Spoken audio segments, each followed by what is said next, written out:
This is episode 263 of the Reel Me In, a movie podcast. On this episode, Chase and Joel will take a look at The Upside, a film that contains 2 out of the 3 actors that have controversy around their either their role in the movie or their role in life. And then they're going to take a look at the trilogy closer, Glass, written and directed by M. Night Shyamalan, following Unbreakable and Split. What will they think about both movies? All that and more on today's Reel Me In.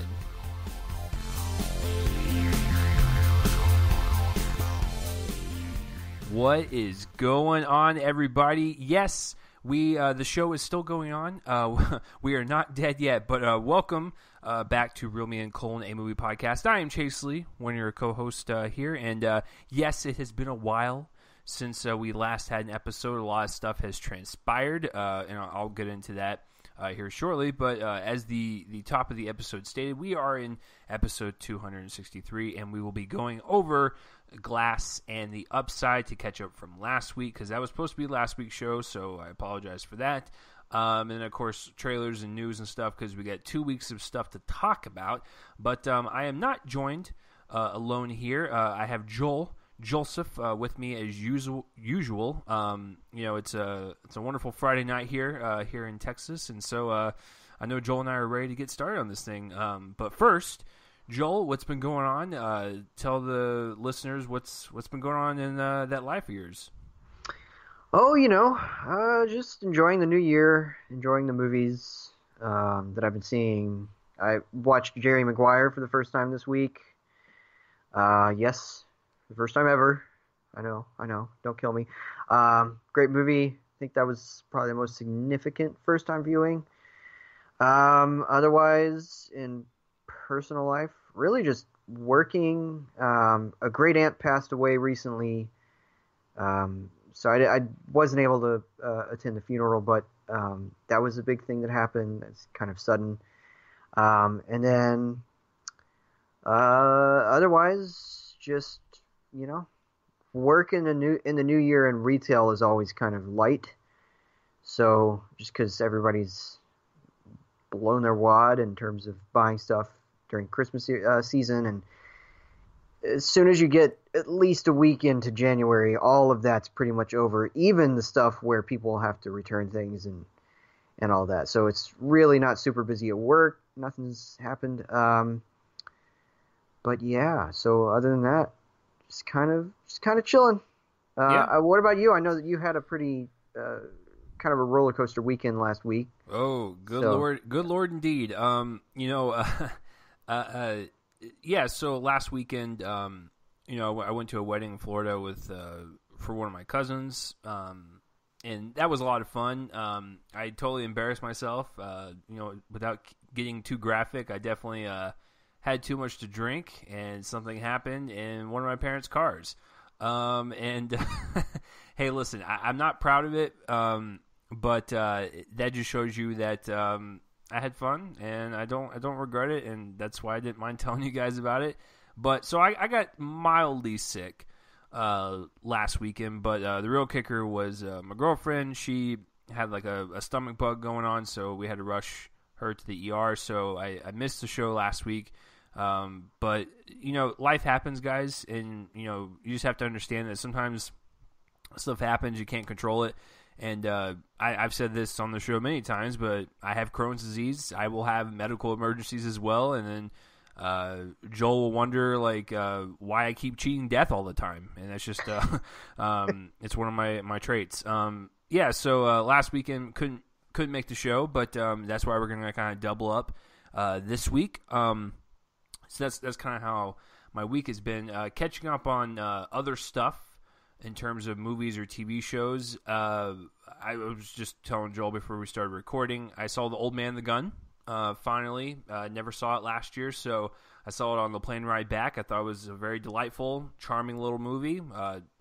It's pretty much the definition of the word harmless. It's just like, it was there, it was lovely, and I enjoyed it, and don't really have any major issues with this. Just kind of like, hey, thank you for the film, David Lowery, and I can move on with my life. In television, watching a lot, because that's just what I do. While I'm working, I like to multitask and watch stuff while I do stuff on my computer.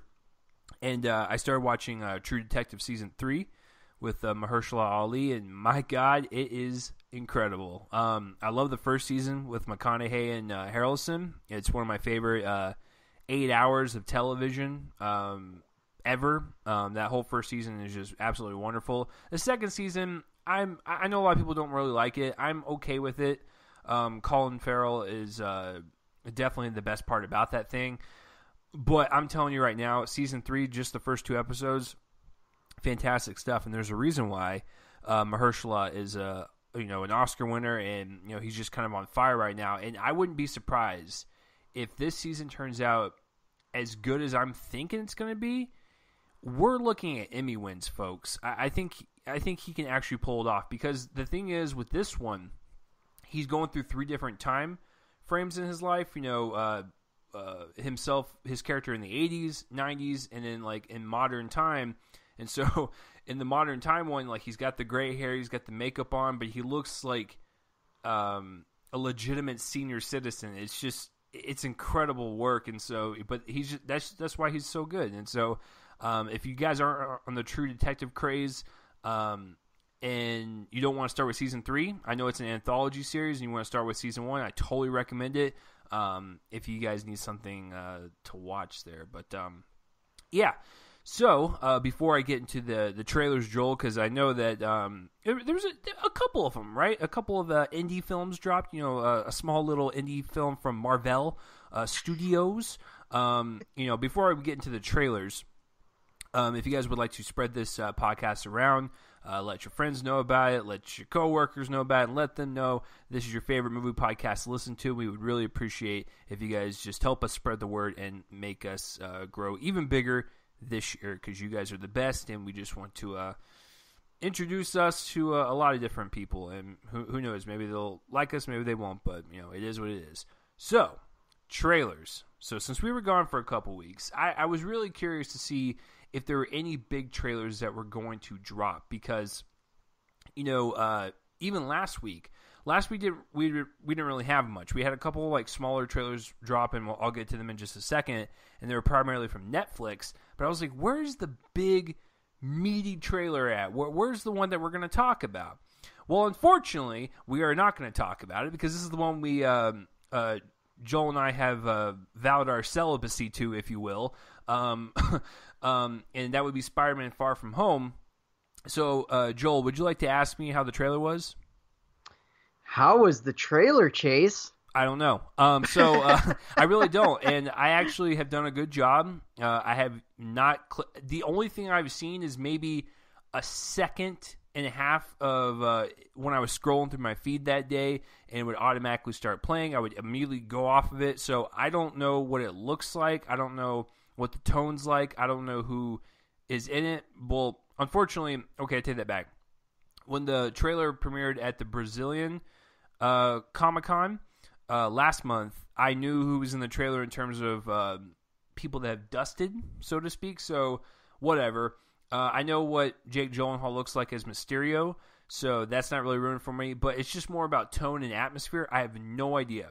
I have no idea what the story is. Nothing. And so that actually is exciting.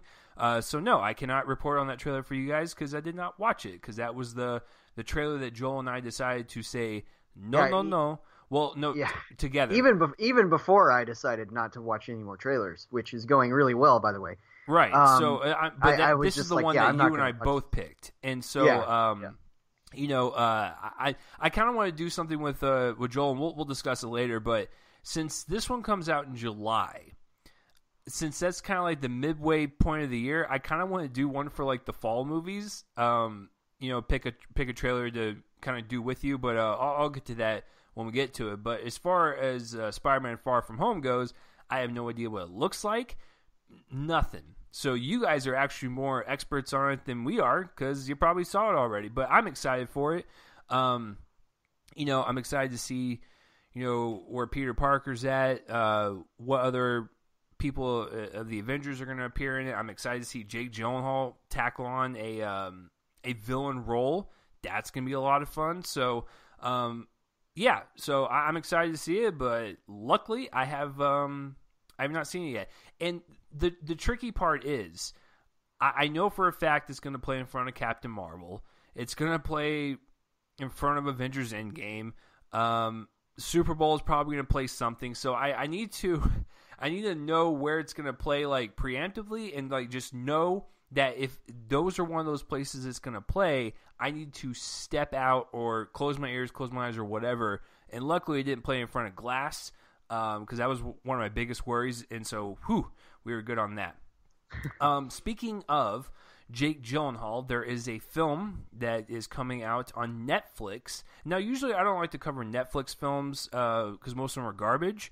But when we have big name stars like a Jake Gyllenhaal or John Malkovich or Toni Collette and what's her name, Renee Russo, and it's directed and written by Dan Gilroy, who brought us Nightcrawler with Renee Russo and Jake Gyllenhaal. You got to talk about it. So this one's called Velvet Buzzsaw, and this one is about a... Whoa. Do what? I said that's an awesome name. I hadn't heard about this. Oh, Yeah. I thought you were like, that's not how you say it. I'm like... No, that's an awesome name. I seriously I did not know about this movie. Oh, okay. Oh, yeah, I didn't either until the trailer dropped, and usually I check out all the Netflix stuff, and I won't report it on the show, but once again, when it's on this caliber, you kind of have to.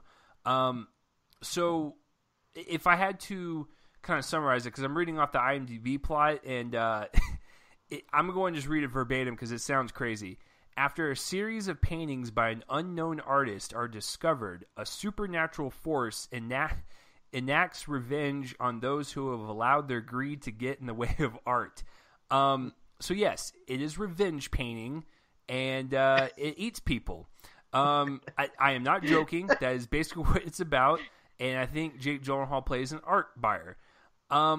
It looks crazy. It looks psychotic, but you know what?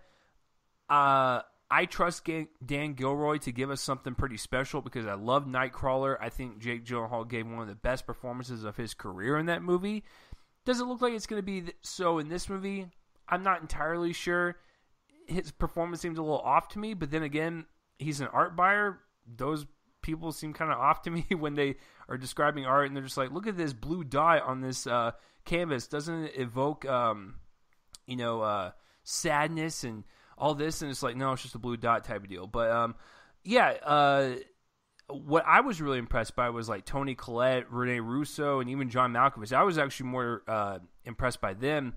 And the way the movie looks, it has this like really sterile hospital look because it's mostly inside of like this museum that's all white, but it's really kind of colorful and vibrant through the paintings. And when it gets really graphic and gory, it gets graphic and gory. And so, I'll ask Joel's thoughts when we get done with all the trailers here. But Joel, that is one of them, Velvet Buzzsaw. Another one that kind of popped up throughout the 2 weeks here, and this one played in front of the Upside, was a film called Little, and this one stars Regina Hall. Which, by the way, I saw the Black Monday trailer today as well from Showtime. Between that and Support the Girls, she is on fire. And I'm telling you this right now. If you asked 10-year-old me back in 2000 while watching Scary Movie that Regina Hall was going to be the bigger star than Anna Faris, I would have told you that you're dreaming. But she is absolutely crushing it in the dramas and the comedies, and she's just having a really successful career. And I'm glad to be proven wrong and know that she's the one that's actually outdoing Anna Faris. And so this one's called Little, and she runs a company. She's a CEO, and there is kind of like a hex that's put onto her, and she is transformed into her younger self. So her best friend, played by Issa Rae, when she's transformed into a little girl, she has to take care of her as if she was her child or whatever. And so, comedy ensues, and it comes from the, producer Will Packer, who brings all, most of the Kevin Hart movies, most of the Regina Hall comedies and stuff. So that's kind of like his business. And, it is what it is. I know when it played in front of our audience, it kind of got some laughs with the whole like size differences and the fact that the kid could curse and acts more adult and stuff. Like I realize that there's an appeal to that. A couple of the jokes worked for me, but other than that, it just looks like a typical Will Packer produced comedy. And I'm not saying his comedies can't be good, but he's just, to me, just produces this kind of like factory lined comedies where it just seems like there's no passion put in them, and it's just like, hey, we're here to make a quick buck. It's usually flat cinematography, very stale visuals. It's just mainly about the weak scripts, and I don't know, it didn't really land for me personally, but I know my audience loved it. Another one before we get into, or a couple of them before we start to get into the bigger ones here. The next one is the Hummingbird Project, and this one stars Jesse Eisenberg, Alexander Skarsgård as basically what Christian Bale did in Vice, where he has a bald lining in the middle, and he's got hair on the side, and he's got like a fat gut, but I know that's not his gut. It's definitely a fat suit. Because you really think Alexander Skarsgård with that hot body of his is going to alter it? No, he's not. So this one is about, if IMDb will load here. Hold on. Sorry, guys. Oh, my goodness. Okay, so a pair of high-frequency traders go up against their old boss in an effort to make millions in a fiber optic cable deal. And from what I gathered from the trailer, like Jesse Eisenberg and Alexander Skarsgård, they're developing like this like cable system underneath houses and stuff to like funnel money. And Salma Hayek is involved, and I believe that's the boss that they're talking about. As you can tell, it wasn't really a memorable trailer, but it was definitely different for a couple of reasons.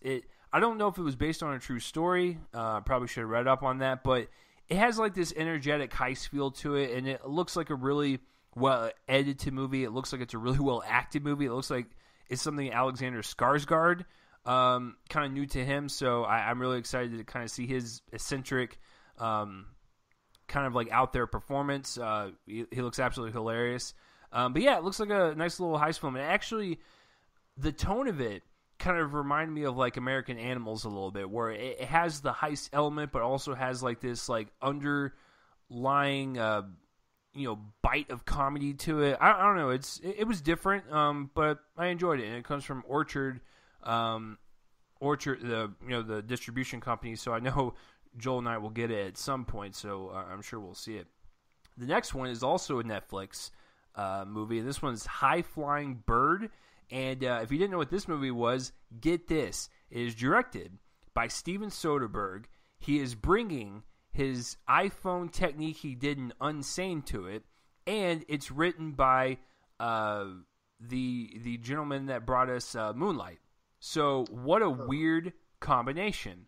And so this one stars Zazie Beetz, Zachary Quinto, Kyle MacLachlan, Bill Duke, Andre Holland, a couple others. That's kind of the main cast, and the rest are kind of unknowns. But this one focuses on a sports agent played by Andre Holland, and he pitches a rookie basketball client on an intriguing and controversial business opportunity during a lockout.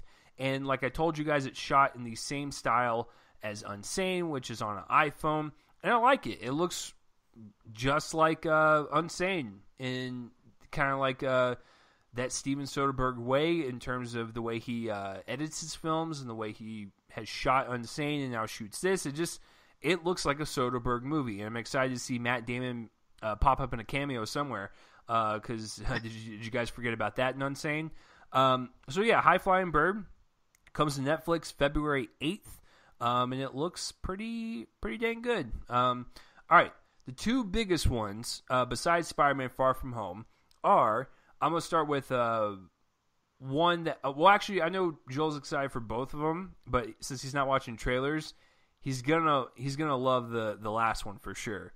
But the second to last one I want to talk about is John Wick Chapter 3 Parabellum, and this is the third film in the John Wick franchise. It is directed by Chad Stahelski. He's been a part of the franchise since day one. And if you guys don't know the John Wick story, John Wick is an assassin. He was retired. Someone killed his wife and dog, and he went on a killing spree. The second just his dog. Yeah. So, excuse me. His wife had died from cancer. Yeah, his wife died from cancer, and a bunch of sick people killed his dog. And this is probably why my girlfriend will never watch the movie. But kill his dog. He goes on a killing spree. He gets out of retirement. The second one is more of the same, but a lot more people are after him with a bounty on his head. And now the third one's even more of a bounty, and there's every single assassin under the face of the sun going after him, and that's basically the movie's plot. Is that John Wick? He's out for killing a member in his own Assassin's Guild. So there's a $14 million price tag on his head. So everywhere, on every corner of planet Earth, everyone's trying to get him, and that even is highlighted in the poster. The poster is amazing. You have John Wick in the left corner, and you have this mob of people pointing a gun at him. And what a better way to sell your movie. But in terms of the trailer, it looks fantastic. I don't know if you guys know this, and I don't mean this as a joke or sarcasm. John Wick is one of the best action franchises I've seen in quite some time. It's a very simple premise, but what sells it is twofold. Is Keanu Reeves and the fact that he's Tom Cruise in a way where he performs, like 99% of his stunts. So he makes it a little bit more believable, a little bit more in the moment type of action.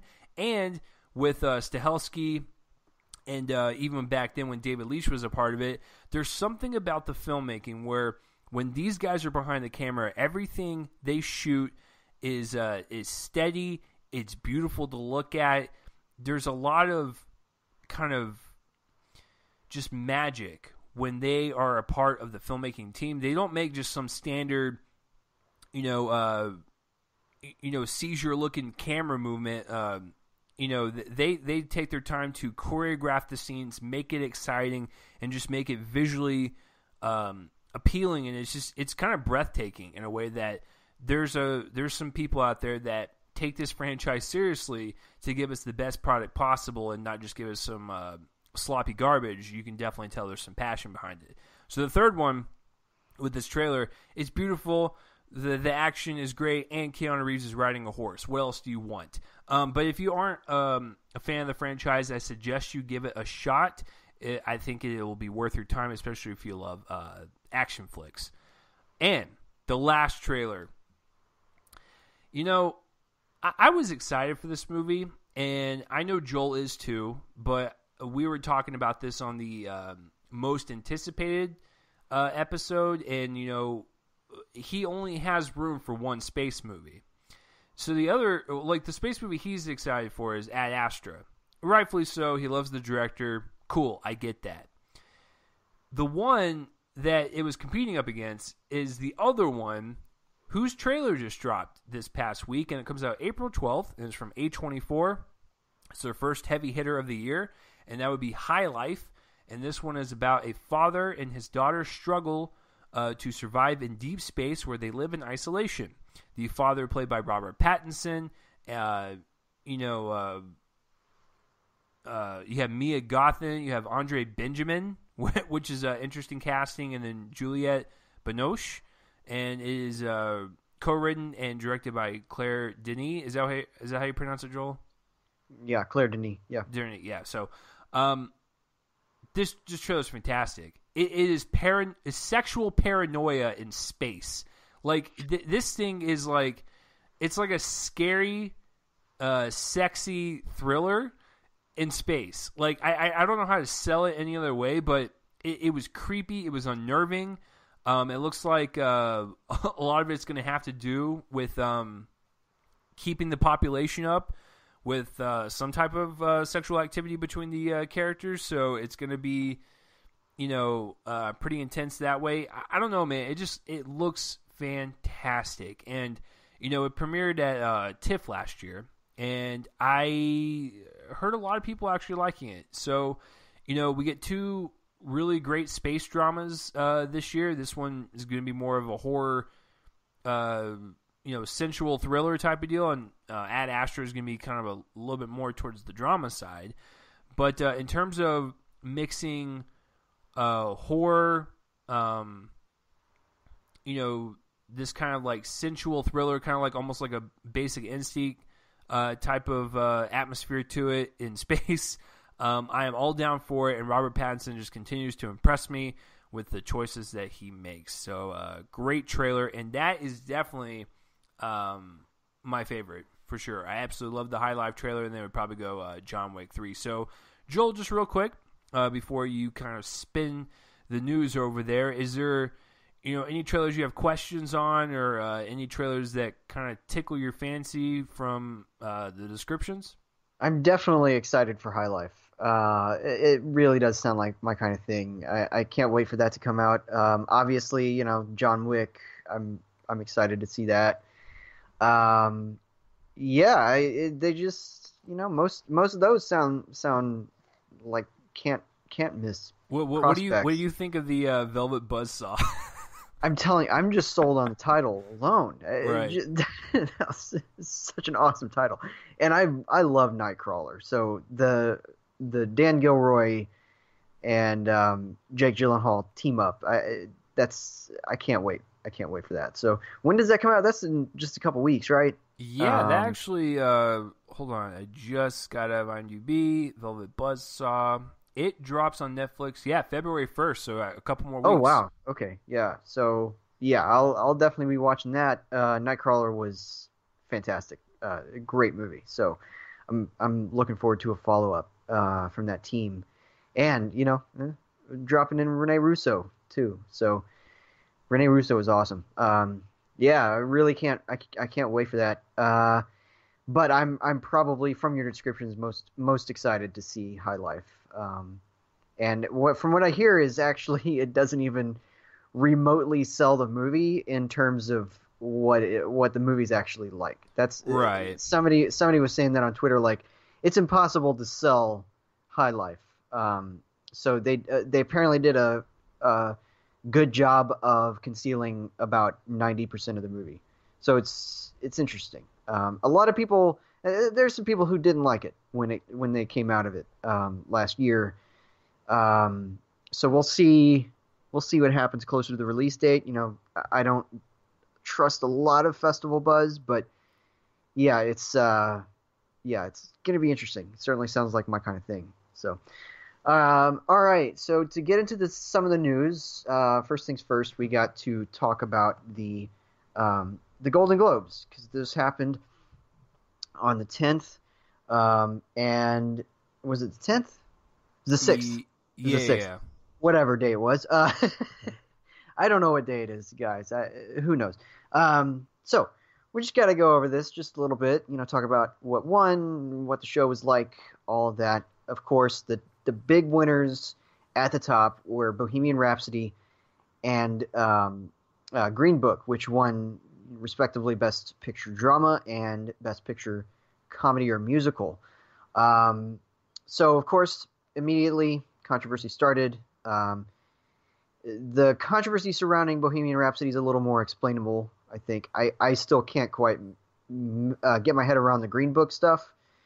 It wouldn't have been my choice, but it's a perfectly fine winner. I have a lot of problems with Bohemian Rhapsody winning, and not just because I don't like it. You are in kind of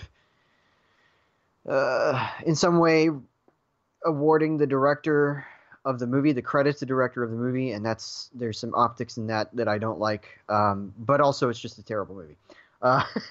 So those are the two big winners. Otherwise, you have Glenn Close and who was the other one? Glenn Close won. A drama, and then Rami Malek won. Yeah, Best Actor. Right, and then Christian Bale won. won. Olivia Colman won Best Actress, yeah. Comedy, and then Christian Bale for Vice. So, and I'm going to get into a little bit of the Oscar race in a little bit, but before I get to that, of course, you also had I just totally forgot all the winners. Like, I had it in my brain. Like, I got to talk about the winners, but now I just totally forgot about them. Who won Best Supporting Actress and Supporting Actor? Because I'm blanking completely entirely. Supporting actor was Mahershala Ali, and then Okay, supporting that makes actress was Regina King. yes. Yeah, okay, that's right. Yeah, I totally forgot. So, yes, those were the winners of the supporting acting categories. I have a feeling that those could be the winners at the Oscars this year. It's kind of, in terms of the supporting actress category, it's kind of questionable. But, and of course, you had Alfonso Cuarón winning Best Director and Roma won Best Foreign Language Film. So, those are big ones. All right. So, guys, there's a lot of people wondering whether or not, especially in the wake of Bohemian Rhapsody winning Best Picture, what this means in terms of the Oscars. Chase, do you know how much of this means anything for the Oscars? I'm gonna say a good, comfortable, solid 0%. Yeah, basically a big fat goose egg. Guys, here's a little bit of education about the whole Oscar season. The Golden Globes are not part of it. They kind of sort of are. The most important thing about them is the speeches that are given. Surprisingly enough, speeches have a long, long, long track record of being good indications of who, like in terms of the reactions to them, who's really popular and who's good at making speeches because those have staying power. Sad to say, that's what it's come down to. But otherwise, the Golden Globes have absolutely no impact on the Oscars whatsoever. Usually what happens is voting has already started or ended by the time the Golden Globe winners are announced. Now, this season that's different because the Oscar voting started right after I think Monday or Tuesday, right after the Golden Globes played, is when voting opened for the Oscars. So, if you're tracking math, I suppose there could be some sort of tiny factor this time, but generally speaking, don't count on them to dictate anything. I have a feeling, and I'm going to get into this later on, that Bohemian Rhapsody is not very strong on this circuit at all. Despite the fact that it just won Best Picture, it doesn't feel like a movie that's been super super popular. It was with the Hollywood Foreign Press Association, and that's about it. But that's because they didn't see like half the movies that came out this year. So that's the big winners. Basically, I'm just recapping them because it was a big event and it's an award show. Otherwise, I'm going to get Chase's thoughts here in a second, but to kind of review the show real fast, it was awful. It was a disaster. It was so boring. The hosts, Andy Samberg and Sandra Oh, were terrible. I thought that Oh was trying a little bit, but Samberg had a bunch of stuff that just fell flat completely, and he's a funny guy. I like him, but he was not funny or remotely interesting here. I think it kind of started off really badly with that Black Panther joke that he told, that he tried to paper over, and yeah, it was just a bad show. There was an interesting. It does add an interesting element to a conversation we're about to get into about the Oscars, about whether or not we need a host for an awards show. And honestly, I think that if people are, I guess to kind of get into part of it, if people are going to ask the question of whether or not we need an Oscars host, look at this show for a reason why we may not. Because I think that really they did an awful job. This was Anne Hathaway and James Franco at the Oscars level bad to me. I just thought that it was completely lifeless and uninteresting in every way. And yeah, it was usually the Golden Globes are this way. They're usually a slog to get through, but in this case, it was much more so. Really trying to get through. Now, a couple of segments were really good. They were both the honorary segments. Jeff Bridges got the Cecil B. DeMille Award, and he was awesome. Really killed it with the speech, and the presentation of his work was really cool. And yeah, I like how Chris Pine was the one who came up and introduced him, and all of that. It was a great thing. I love that. And I also loved the very first award that they're ever giving to people involved in television with the Carol Burnett Award, of course, given to Carol Burnett, who went up and gave a great speech. Had a really nice presentation of her work as well. I'd never watched much of the Carol Burnett show, but the stuff that they showed had me in fits, and I gotta look more into that. It was just really funny. They had Steve Carell go up and introduce her, and that was fitting because they tend to have a very similar comedic style, I think. So I wouldn't be surprised if he learned from her in very palpable, tangible ways. Wouldn't be surprised.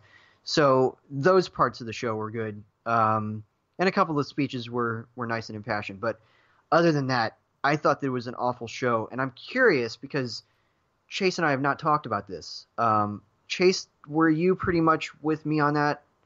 On the show being kind of awful. So I didn't watch the show. I watched. Oh, you did. I watched the okay. opening monologue, and I went on IMDb and I was like, oh, those were the winners, and I moved on with my day. I just since I missed it, I really did not want to go back and watch 2.5 hours, especially like that monologue, just a complete turnoff. I was like, Yeah. I'm good.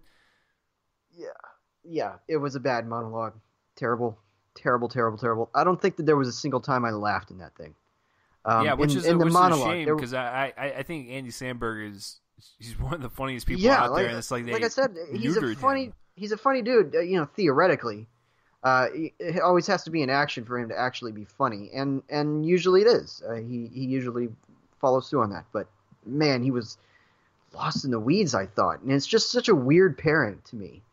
Andy Samberg and Sandra Oh feel like they are in different parts of show business, and so I don't know, just them playing off each other didn't feel natural to me. It just, man, it was a slog. Well, Joel, if that was a disaster, I can't wait for you to get to another hosting news. Oh boy. All right, Kevin Hart. So, all right. As people know, there have been several people come in and out of the job.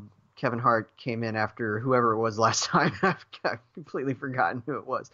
But he came in, then people found tweets of his that were from the year 2011 that were very homophobic and jokey, and homophobic in a jokey way.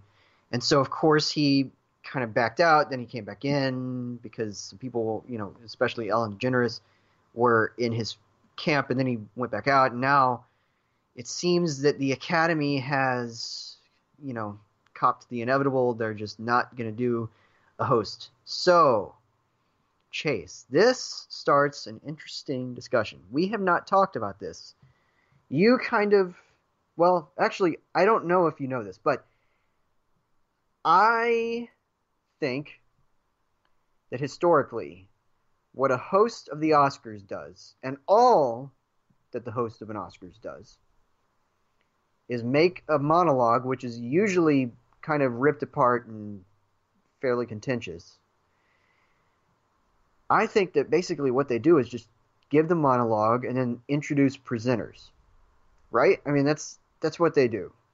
That's all they do. They kind of bridge the gap to come back from break, and then they introduce the presenter.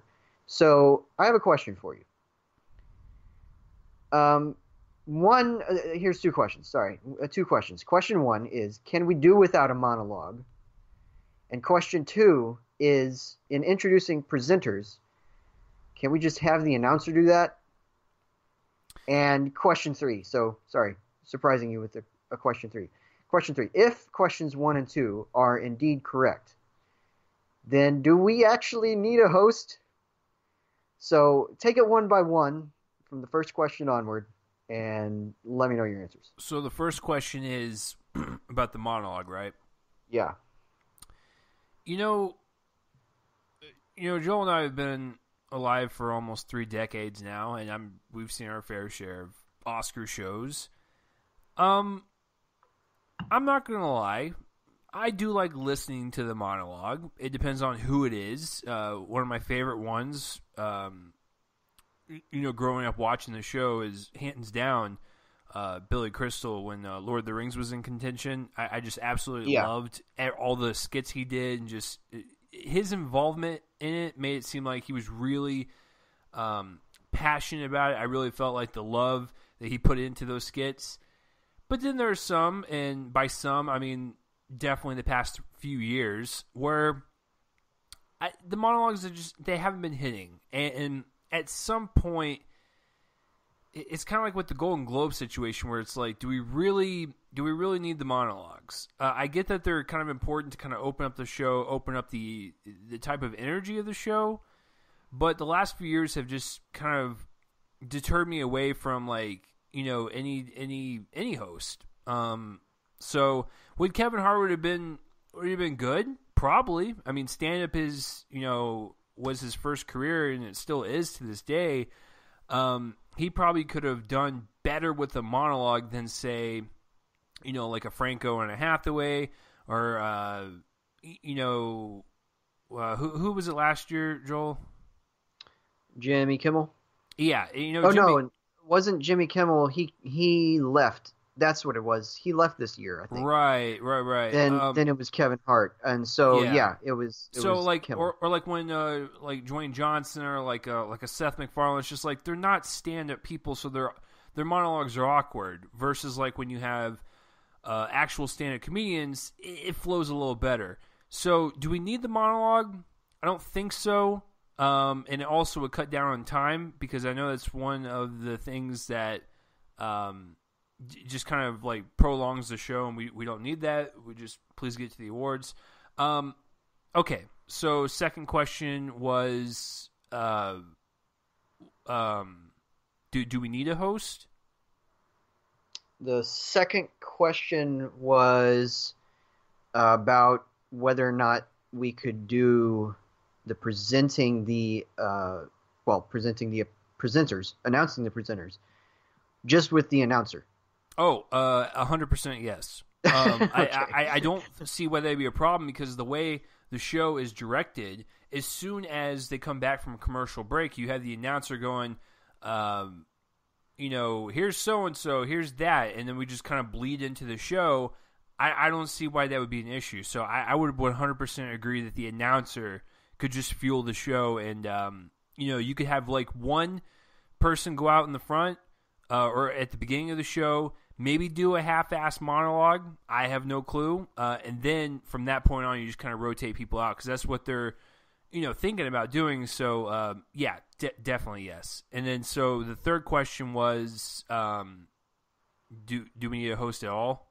Right. I think for this certain year in this circumstance, no, because no one is going to want to take the job anyways, and I don't want to put people in an awkward position where they're forced to do something. So it's just one of those weird things to where all this stuff happened with Kevin Hart. No one wants to touch that gig with a 20-foot pole. I just say for this specific year, until we can figure out like future years, definitely not this year, just because there's just so much kind of stank on it right now. I think this year you can go without it. All right. Well, I don't know. I think that in a certain way, we don't need a host ever. And I know that that's kind of a weird, decisive thing to say, but I'm convinced by it, because I think that really all they do is introduce stuff, and we can just introduce everything through the announcer. And with the monologue, I just feel like there's so much baggage that then comes into the next year with that monologue. People tend to talk about the monologue more than they do the show. And I think that if you want to redirect the energy of the show, then just do away with any sort of monologue. The last time that they didn't have a host was in 1989. Now, I can't remember if that was in 1990 for the movies of 1989, or if it was in 1989 for the movies of 1988. But I know that was the last time, whatever it was the last time that they didn't have a host. And it didn't go over super well. of course, the difference between now and 30 years ago is the fact that we have a lot better technology. We're a little bit more immediate in terms of how we do things, a little more coordinated, I think, because of technology. And I think that it could maybe do better now that we have stuff like the announcers, the kind of announcer that we have. Um, I just, yeah, I just feel like there's so much baggage that comes with a host, and the past few weeks has shown us that. I mean, we're fighting over who should host the Oscars, and I feel like to take away that, we should just take away the option of being a host, because otherwise you have just presenters presenting people with stuff, or I mean announcers, I should say. I keep saying presenters, announcers presenting the presenters, and just saying, hey, this person's coming out now. Just go straight into, say, at the beginning of the show, the president of the Academy that always comes in like the middle of the show to talk about what they're there for. Just have them come in at the beginning, talk about what they're there for, and then present the first presenter, the person who's going to announce supporting actor or whatever it's going to be next month. Just do that instead of having the host drag everything on and on and on. It allows a little more time for performances. You might control the length of the show better. And I know they're trying to look at, actively limiting the screen time by having certain winners off screen and all of that. I don't know if that's really died down, but if they take away the host, then they take away much of the weird, like, rambling, improv that they do at the beginning of the show. That might free them up to actually, tell us all of the winners of stuff. It's just annoying because I love the little presentations of like cinematography and sound editing. And if they do some of that off screen, it's discouraging, and that's why I think that you can just do without a host. You don't need that sort of grenade in the tone, because they're no longer building tone. They're just kind of coming in there, giving a comedy spiel, and then leaving, and then occasionally popping back in to disrupt the tone again. And it's just, have it go straight through, very no nonsense. I think that could work. But anyway, let us know your thoughts. Should the Oscars have a host this year, and should the Oscars have a host in general? Tell us your thoughts, because of course this year is different than most other years. There's a lot of lead-in stuff that baggage and all of that's leading into this year, so it's different than every other year.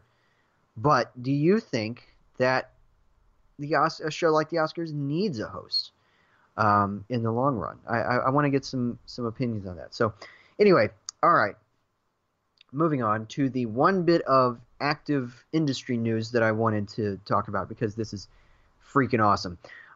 Okay, guys, I don't believe in the phrase guilty pleasure, because I don't find guilt in the stuff that gives me pleasure. It's dumb to do that, but it really, what the phrase means that you have minor enjoyment in something that a lot of other people don't seem to enjoy. Now, that's not quite the case here, but it does feel like people have forgotten about the joys of the Final Destination series, which is a fun series except for the third one. I don't like the third one, but everything else, I've liked all of the other movies to a pretty big degree. Even the fourth one, a lot of people don't like that, even fans of the series, but I like it a lot. My favorite is the fifth one, I think.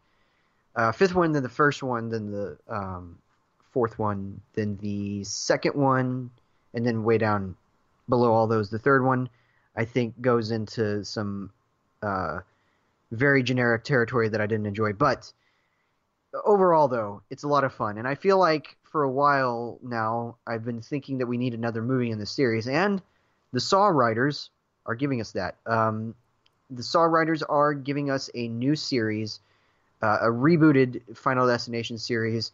And guys, I mean, I can't wait. I can't wait for this because this is such a neat concept. Basically, um, cheating death only to have it come around and visit you again in some way that's freakishly elaborate and very Rube Goldberg-esque. I can't wait. It's crazy. I love it. And the writers are what are their names? Let's see. It's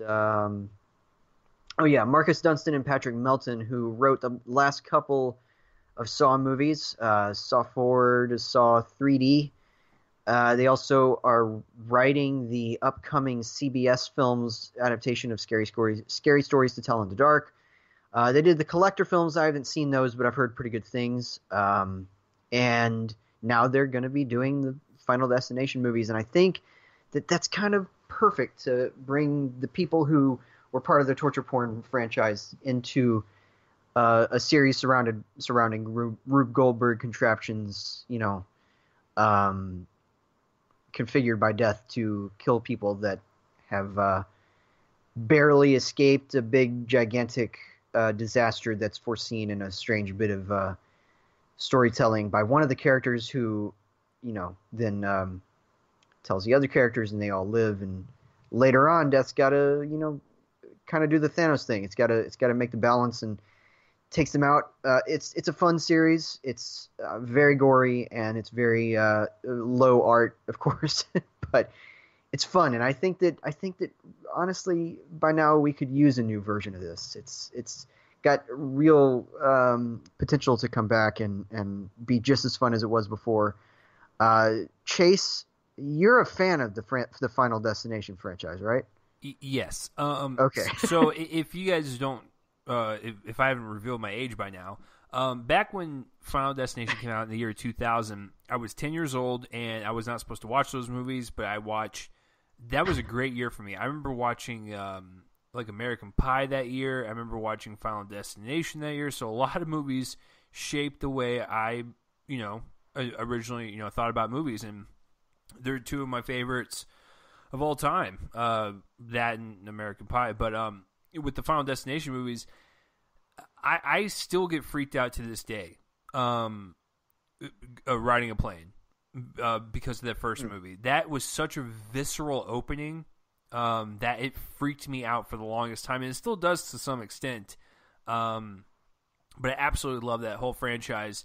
And, I understand Joel's kind of qualms with the third one, but he's absolutely right on number 5 in particular. Number 5 is actually pretty good. Like, you figure like 5 deep into a franchise like that, it wouldn't be like that exciting, but it actually was pretty great, and it actually did a pretty good job tying everything in from the first one. To slightly reverse what I said earlier, this is where it kind of gets weird for me, because I don't know if people have heard me talk about movies in this way before on the show, but listeners to the show, but this is where the whole favorites versus best thing kind of comes into conflict, because my favorite is the 5th one. I've seen that 3 times. I saw it twice in theaters. That's one of the few times that year that I saw movies twice in theaters, but I did. It was right after I got back from basic training for the Air Force, and I saw that in theaters and then had to go see it again. Just so much fun. But the best is still the first one. That first one has a great screenplay. That's why. I don't mean this, once again, as hyperbole or sarcasm. Because the whole opening of that movie is when you see the whole entire accident and Alex wakes up. I would consider that the cold open of the movie, and it's one of the best cold opens to any horror film I've ever seen, because it knows how to rack up the tension, set you with this really gruesome kind of assault on screen, and then your movie starts, and then it's one of the best. And it's a cold open to match Scream's cold open, right? Me. I think it's very similar. Love it. Kind of sets up the tone. Well, because Joel, I never told you this, but I'll tell you guys this. My girlfriend had never seen the first Final Destination. We watched it last year, and she could not believe that was the opening of the movie. I was like, because the whole time while they're at the airport in the very beginning, I was like, I was like, the movie hasn't started yet. And she was like, what are you talking about? I was like, just keep watching. Like, the actual movie has not even started yet. And so, from the initial, like, plane crash and when Alex wakes up, and I was like, that's where the movie starts. And, like, it's such a great hook. It's one of the best hooks ever in a horror film. It's so good. Yeah, I love that first movie. And it's just been a fun series. It's really neat to see how, in some ways, I do think about the third one that it has one of the best setups for a retaliatory kill with the tanning bed. Right. Scene is That one one is of the best in terrifying. yeah, that's terrifying, especially how slow it moves. Right. Just the slowness. And I think it shows something that the rest of the movie doesn't. But at its best, it's this really like kind of cringe funny kind of thing where you just not funny, but cringe kind of really darkly humorous in ways that death kind of sets up all of these different, retaliatory kills, and even just the opening scenes where you see what could happen are really well conceived. Everything, I think that the highway scene in the second one's my favorite of those. Might be in terms of how it could potentially off people, and it's just a fun series, and I think that seeing kind of a new series take on this idea could be a lot of fun. And yeah, so are you? I mean, are you excited for a new version of this? So, what I'm about to say is probably going to turn off a lot of people, especially if we have like new listeners that have never heard me talk about this franchise. And you're probably like, oh my God, I'm never going to trust another word that comes out of this man's mouth ever again. I absolutely love the Saw franchise. Yes, even some of the bad ones. The torture stuff is not where I like it. I actually like the detective story that plays throughout all of them. I actually like Jigsaw as a serial killer. In the first three are definitely the best for sure. Because those are the only ones that exist, though. I'm just kidding. Well, thank you. And the reason why those are the best is because that's where my love started coming from Lee Winnell, who is now making a bunch of great things with like Insidious, and of course he's also the gentleman that brought us Upgrade last year.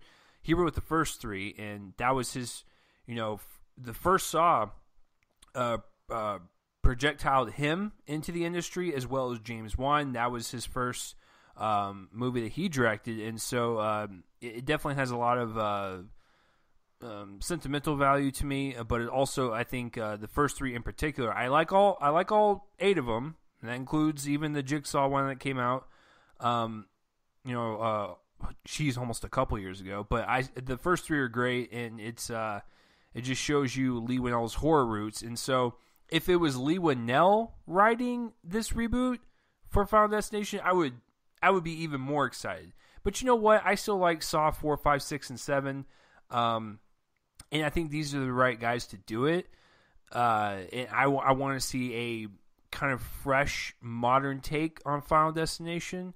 So yeah, I'm 100% down for this. So yeah, if my critic credibility just flew out the window, I totally understand saying I like the Saw franchise, but it is what it is. Joel still likes Grown Ups too, so don't ever forget that. So we all like our stuff. But yes, I'm excited for Final Destination reimagining, if you will. You're just outing me here, man. I'm just kidding. I don't have any guilt out of finding I already pleasure. outed myself by saying I like all of the Saw films, so there you go. Hey man, I found pleasure or joy, I should say, in Nick Swardson pooping in an IKEA toilet. It's fine. I can enjoy this stuff too. Good Lord. All right, so I think we're both on record saying we're excited for that. All right. So, getting into some casting news, I didn't really cover any of the news that happened within the last few days, so there's some stuff that will be when we come back next week. But so some of the stuff in the last few days won't be covered. I'll just say that. But before last Sunday, there was quite a bit of casting news that happened. First, Aquafina is going to be in the Jumanji sequel. I like Aquafina, but I could not care less about this because it's a Jumanji sequel. Um, Second, Billy Zane is going to be playing Marlon Brando in an indie film called Waltzing with Brando. Now, for those who don't immediately recognize Billy Zane's name, that's actually understandable because he's not been in a whole lot of stuff that's really high profile lately. He's done a lot of direct-to-video stuff, but back in the day, he was in the Titanic movie. James Cameron's Titanic movie. He had some cameos in Zoolander. He was in that movie, The Phantom. I don't know if you remember that one, Chase, but great comic book movie that came out right in the middle of the '90s, right before the stuff like Seal and Spawn kind of came in and turned people off of it. But really good movie. He was in Tombstone. He's into the Back to the Future movies. So he's a pretty, he's been around, but he's kind of slipped sideways into the whole direct-to-video scene. This is probably the most significant role he's had in a while. And I'm telling you right now, go look at a picture of him right now, and he looks exactly like Marlon Brando did at around Zane's age. So it's kind of perfect casting. We'll see if Zane can pull it off. He's not a great actor. He has fun with his roles a lot of the time, but I don't know if he's up to the caliber to, say, do what Christian McKay did in that great Richard Linklater movie, Me and Orson Welles, from a few years ago, with, not Marlon Brando, obviously, but it's going to be kind of a similar situation, to compare the two because they both look remarkably like their counterparts. But anyway, should be interesting. The next one is another one that I can't really say I care about because I'm not familiar with the first movie, but Eddie Murphy is in fact doing a Coming to America sequel. I have not seen Coming to America, but we have it at work. So I'm gonna definitely do that. But it also has a director, Craig Brewer, who directed Hustle and Flow, the Footloose remake. He's done a lot of work on Empire recently, and he's just directed Eddie Murphy in another movie called Dolomite Is My Name, which is about a comedy icon, the movie Dolomite. This one was originally going to have an interesting other person involved, and that's Jonathan Levine, who directed 50-50 and The Night Before and a bunch of other stuff. But he fell out, and it allowed Brewer to come in. I'm certainly curious to see how the buzz for this kind of leads up to the release because, again, I haven't seen the original movie, but I'm definitely, which was directed by John Landis, I believe. Yeah, John Landis. So pretty big comedy name to follow up that sort of thing. So should be interesting. And then also Henry Winkler, the Fonz, that's how he will always be known, has joined a Wes Anderson movie, which is really interesting, pairing him up with people like Bill Murray, Frances McDormand, Tilda Swinton, Benicio del Toro, Owen Wilson, Adrian Brody, Jeffrey Wright, Saoirse Ronan, Timothy Chalamet, Lois Smith, Bob Balaban. Also Léa Seydoux, Matthew Amalric, however you say his name, Denis Ménochet, who's the guy from the opening scene, the other guy from the opening scene of Inglourious Bastards. He's in this. So yeah, this is really interesting. Now we recently learned that this is, of course, the World War I, I think, era movie, but it is not a musical, as has been previously reported. Apparently that was wrong. It's not a musical, but it is a French, it's a comedy set in France at this period of time. So this should be really interesting to see all of these people together, especially considering Winkler is such a kind of a different place in, again, show business than any of these other people. It'll be interesting to see him share, the screen if he does with Benicio del Toro, for instance, or Adrian Brody. It's just It's just not what you expect. And finally, Denis Villeneuve's Dune reimagining has gained 3 more names as of the past week. First was Dave Bautista. Then we learned that Stellan Skarsgård's going to be in it. And finally, Charlotte Rampling. So 2 established greats, a guy that's really proving himself to be a charismatic on-screen presence, as usual with the wrestling world. I'm excited for that. So I haven't seen Dune. I'm not really familiar with it. I haven't even seen the documentary Jodorowsky's doing about Alejandro Jodorowsky's attempt to make it. It's one that's been really famously difficult on directors, but we'll see if Villeneuve can tackle that kind of material. But yeah, the cast that's building for that thing is really impressive. So in any case, my favorite bit of casting might very well be Henry Winkler, just because it's so oddball. I know that he's done a lot of things recently that have kind of redefined his career in terms, stuff like Barry and his role on Parks and Recreation, which was great. He was also in some Adam Sandler movies, and harkening back to Scream again, he was the principal in that. So I just think that it's such an interesting pairing of Henry Winkler and Wes Anderson. Just not what you expect. So anyway, that's my favorite bit of casting.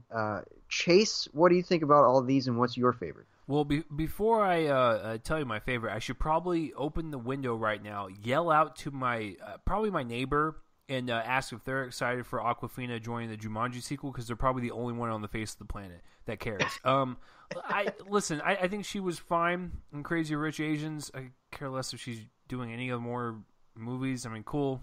Your career has been blessed with more work. Cool.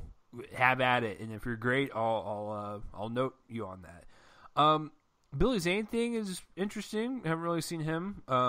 Still, one of my favorite roles he's ever done is, believe it or not, Titanic. He's such a hoot to watch in that movie. Eddie Murphy coming back to do Coming to America 2. What a fascinating choice to come back and kind of do another movie with, because he's been kind of quiet for several years. But I'm kind of like with you, because the Dune casting, I'll get excited if you put Pauly Shore in it. I really don't care. I'm excited to see any type of retelling of. Now they're going to do that. Watch. Oh, I don't care. Hey, Denis Villeneuve, if you can direct Pauly Shore to an Oscar-nominated role, I will personally quit the show. Okay, so I think the Henry Winkler thing is definitely my favorite as well.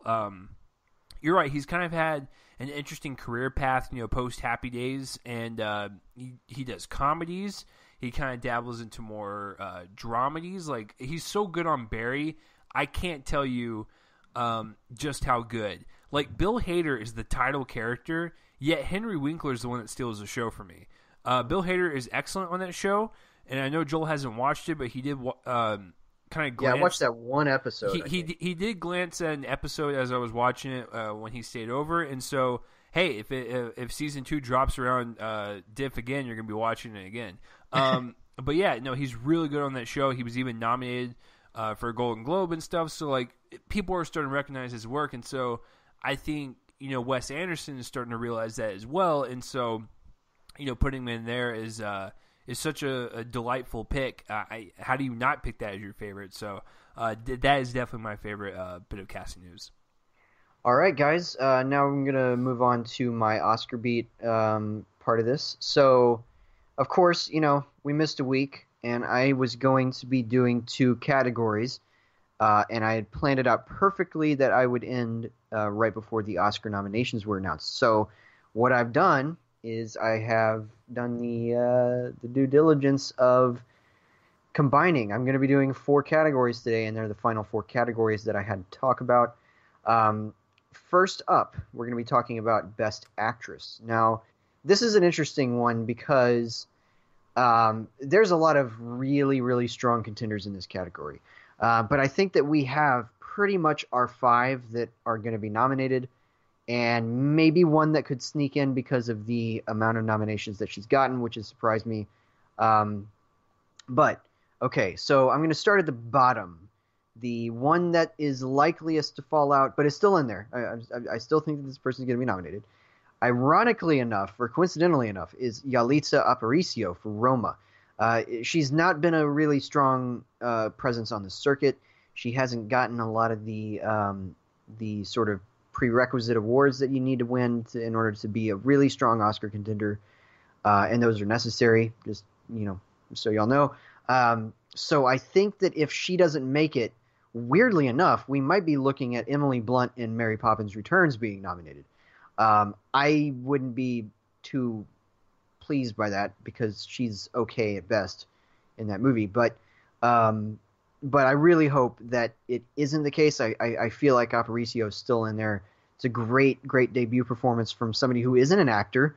She's a kindergarten teacher, I think, or preschool teacher, some sort of young person education in real life. And we'll see if this is her only ever role. I'm sure that she's going to go back to teaching, but yeah, it should be interesting to see something like that happen. Also, we have Melissa McCarthy for Can You Ever Forgive Me? One of the best performances of the year, in my opinion. Great work from her. Certainly the most dramatic she's been in a while. She had a movie, I think, back in 2007 or something like that, where it was straight drama, but I think that's the last time that she's ever done anything like that, and she's got that kitchen movie coming where it's going to be straight drama. But anyway, great work from her, and kind of servicing a great screenplay too. So then, of course, we have Lady Gaga, who I was honestly at one point sure was the front runner in this category, but that has not really shaped up to be the case. She's gotten a lot of nominations. She hasn't won as many awards as she kind of needs to. That's gone to another dramatic actress, but so she's certainly in here, though. Definitely going to be a nominee alongside the terrific Olivia Colman, who should be in Best Supporting Actress, but she's in Best Actress contention for The Favorite.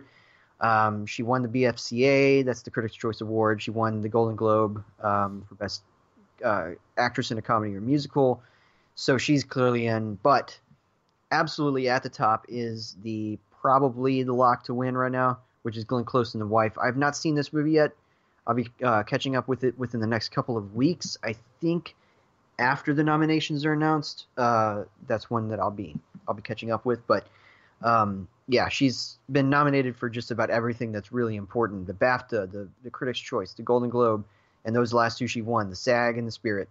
Just all of those are very important prerequisites to get at least nominated for, and she's won two. So that's a really impressive array of awards to win. So she's very much there at the top.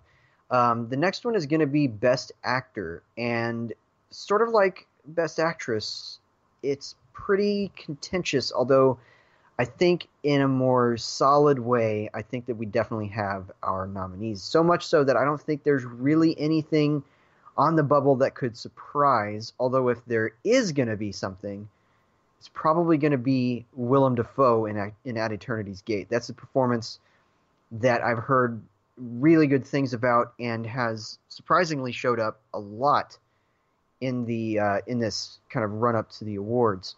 Otherwise, you have Ethan Hawke and Lucas Hedges, but I don't think that those are quite so serious in terms of upsetting any of what I think are going to be the nominations. You have Viggo Mortensen in Green Book, John David Washington in Black Klansman. This is a performance I'm really happy to say is probably going to be nominated because I felt before this whole season started that he was going to be ignored, and he has not been. It also helps that he was in two really popular indie movies last year and got some visibility, including The Old Man and the Gun, kind of a background role, but he's one of the policemen working in the place alongside Casey Affleck's character. He was also in this great little drama called Monsters and Men that just dropped on DVD. It's one of the many movies about police brutality last year. And, of course, he was in Black Klansman, and it's a great performance from him. It's one of those star-making ones. Speaking of star-making, Star is Born. Bradley Cooper, of course, because he's going to be at least nominated for Best Director. This is a clear nominee, obvious. But right at the top, I feel like we're looking at a really tough battle between two actors. The first, and they were ironically the two winners at the Golden Globes. This is where the Golden Globes semi-importance comes in because I think that these are the two people are paying the most attention to right now. Christian Bale in Vice and Rami Malek in Bohemian Rhapsody. At the end of the day, I think it's going to be Malek. And I'm really sad to say that because I have been on record as saying this. I don't think it's a good performance. But Bale is excellent, and I feel like possibly we could be looking at a Bale win. And I would be very happy with that. So that's Best Actor for you. I think that right now we're looking at Glenn Close and Christian Bale winning. Now, Director. I'm just going to kind of run through this pretty quickly. We're looking at possibly Barry Jenkins in If Beale Street Could Talk, or for If Beale Street Could Talk, I should say. Adam McKay for Vice, Bradley Cooper for A Star Is Born.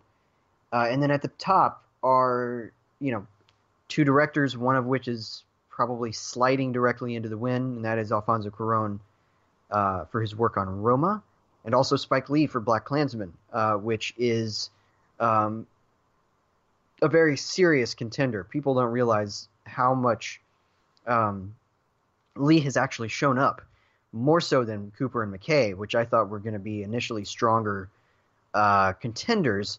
But right now, it's absolutely going to be Spike Lee and Alfonso Cuarón battling it out for that final win. And finally, Best Picture. This is going to be, I think it's going to be an 8-nominee field. In previous years, we've seen the straight up 10 because they did the whole full 10 thing. We've seen 9 nominees. I think only once have we seen 8 nominees, but I think this is going to be the second time because it feels like there's really 8 really strong contenders. Bohemian Rhapsody, sadly enough, I think because of its win at the Golden Globes, and it's so weird because I feel like I'm gonna reverse. I think that If Beale Street Could Talk will be nominated. I think that Bohemian Rhapsody is close, but there's a little too much baggage for it to get in. So I think If Beale Street Could Talk, Green Book is a big one that people don't like. I think it's kind of the Crash nominee this year, and I hate saying that because I don't like Crash and I do like Green Book, but in terms of the one that's kind of contentious that people are going to complain about, I think Green Book and Vice are kind of both of those choices. Both kind of movies that people have problems with. And then you have Black Panther, which if that misses is, I guess, sort of the Dark Knight thing happening again. But I don't think it will. I think that this would be actually in the 5 if there was still a year with 5. I don't know if Coogler's super strong in the Best Director category, but the movie is for Best Picture. It's really popular. It's a consensus hit. People love it, especially on the circuit. And there's a couple movies that like that. And the other one is The Favorite, which Lanthimos is popular, but again, just not. I don't think he's in that top tier of directors that are really, really strong contenders. But the movie is, and I think that that's going to be nominated for sure. But we have the 3 really, really, really, really strong top contenders. A Star Is Born is killing it on the circuit, and so is Bradley Cooper. BlacKkKlansman, like I said, really strong presence. Much stronger than I anticipated being an August release. And then finally we have Roma, which everybody loves. It's, just people love it. So, yeah, I have a feeling that what we're looking at the Oscars on February, whatever it is, we're looking at wins for Glenn Close, Christian Bale, Alfonso Cuarón, and Cuarón's film, Roma, to be the 4 big top winners at the Oscars this year. It'll be really interesting. One other thing I'll say about Best Picture, and this is going to surprise Chase, but get this, Chase. There's an Oscar prognosticator that I really trust named Chris Tapley, who's saying that there is a 95% chance that in Best Picture and in Best Director, and I guess I should have mentioned this in Best Director, that Cold War may very well show up in both. because what he's been hearing is that it's really popular. People love it. It had a really successful Academy screening, and directors love Pawlikowski. So I'm telling you right now, in both of those categories, a real dark horse could be Cold War. I know you didn't love the movie. I did. But I'm telling you right now, pay attention to that because it could very well happen. I'm not saying it's a done deal, but that's like on the bubble, as I call it. It's right there. I wouldn't be surprised if either of those things happens. Because think about it. Several years ago, Michael Haneke got nominated for Amour. Nobody saw that coming, except for Chris Tapley. He was one of the few people who did, because he heard a lot of talk about it as it was, coming to the nominations period, and he thought that it would knock out something out of Best Director that was a more obvious contender. And so what he's saying is, don't be surprised if Cold War gets in Best Picture, or if Pawlikowski gets in Best Director. So watch out for that, and if it happens, blame Chris Tapley. So, all right. Any thoughts there? Do you think that I'm on the right track? Do you think Rami Malek's going to win Best Actor after all of this? What's going on in that head of yours? Yeah, I still think, even with the controversy and stuff, I still think Rami Malek and Christian Bale are the two front runners for actor. For actress, I think we could possibly see an upset with like an Olivia Colman type of situation, but I honestly think this is Glenn Close's year. She's actually never won ever in her career, and so yeah, this is kind of like one of those things. She's been nominated a lot. Yeah, she's been nominated. So maybe like it's her time kind of thing. Yeah, right. And I still have yet to see The Wife. That was one of the movies on the plane I could have watched, but I chose The Old Man and the Gun. I probably should have did The Wife since that's more of a precedent. As far as director goes, I'm kind of like with Joel on this one. I think Alfonso's got this, but I think right behind him is Spike Lee. Like, I wouldn't be surprised if we saw a scenario where if Alfonso wins director, Black Klansman might win Best Picture, and then vice versa, where Spike could win Best Director and then Roma could win Picture. Those are the two. There's something in my gut that tells me that Black Klansman is going to win big. I just don't know where yet. But I think you've nailed it pretty much on the head in terms of everything else. Yeah, and you know what? If that happens, I'd be happy. Both of those movies were in my top 10. I would too, yeah. Yeah, both of those were in your top 10. So, yeah really would be a really cool thing. Now, if Vice won Best Director and Best Picture, I would just cry. That would be, but that's not going to happen. I would also be fine with that pick, by the way. I would be like, hey, that's such a weird curveball, but I'm down with that. Yeah, and hey, and I'm just going to say it, of all of the really, really strong contenders, Vice is the one I want to win. Right. That was the highest on my list of all of those. So obviously, do the math. That's the one that I would want to win. Right, and the highest for me is Roma. Right. So whatever Roma wins, that would be the second highest for me. So right. I think. But you know what? Joel, Hereditary is not going to win anything, so I'm just really angry. Right. Yeah, we're living in a world where Toni Collette's probably not going to be nominated for Best Actress. That frustrates the hell out of me because she actually gave an award-worthy performance. Yeah, she would be my winner if she's just my Best Actress winner, right? Just generally speaking, and if my personal ballot, aside from any sort of Oscar contention, that she's my winner. But if even more so, if she was the potential winner for the potential contender for Best Actress at the Oscars, she would be the one I choose. It's a stunning performance, but that's what happens. Weird things get shaken up. Ethan Hawke is not a serious contender for Best Actor, and it frustrates me as well because right. I think that's a great performance. And Joaquin Phoenix for You Were Never Really Here. That's also a level of frustration I can't even comprehend. And I'm sorry, I know that I'm kind of rubbing salt in a wound because you kind of liked Bohemian Rhapsody and I did not. But the fact that Rami Malek's performance is getting all this attention and those other two are not is a travesty. Listen, on the level for me of Sandra Bullock in The Blind Side. Right. And here's the deal. Like, if you guys listen to that episode, obviously I gave it a way higher grade than Joel. I actually don't want Bohemian Rhapsody to win anything. just because it's not, because for me, it's not because, oh, it's a bad movie. Of course, I know what Joel thinks. It's more along the lines of there are better films that topple that easily. I don't want it to go anywhere near award season. If I had to pin any type of nomination for Bohemian Rhapsody, I mean this honestly, it's probably makeup and hairstyling. That's about it. Yeah.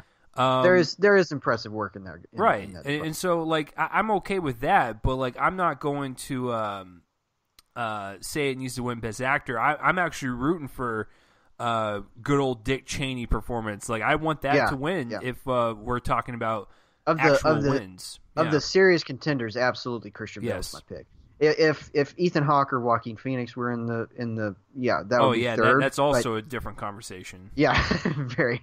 But this happens a lot. For Best Supporting Actress, I mean, I don't even know if any of my nominees are in really well, except for Rachel Weisz could be nominated. But I want Emma Stone to win it. Yeah, and that could be the case. That's a weird category to me, but right of that thing, like 4 of my personal slate didn't even make it. So, and I would want people like Sakura Ando from Shoplifters. You didn't see that one, but she was great in it. Elizabeth Debicki and Widows, I think, should be nominated. She was so good in that. She's great, and so many, and Widows in general. The fact that hasn't shown up anywhere is frustrating. So, yeah, it's pretty bad. It's a weird season. It's a weird season. It's turned into a season where I don't know what's going to happen. Right. So that's always a plus, I guess.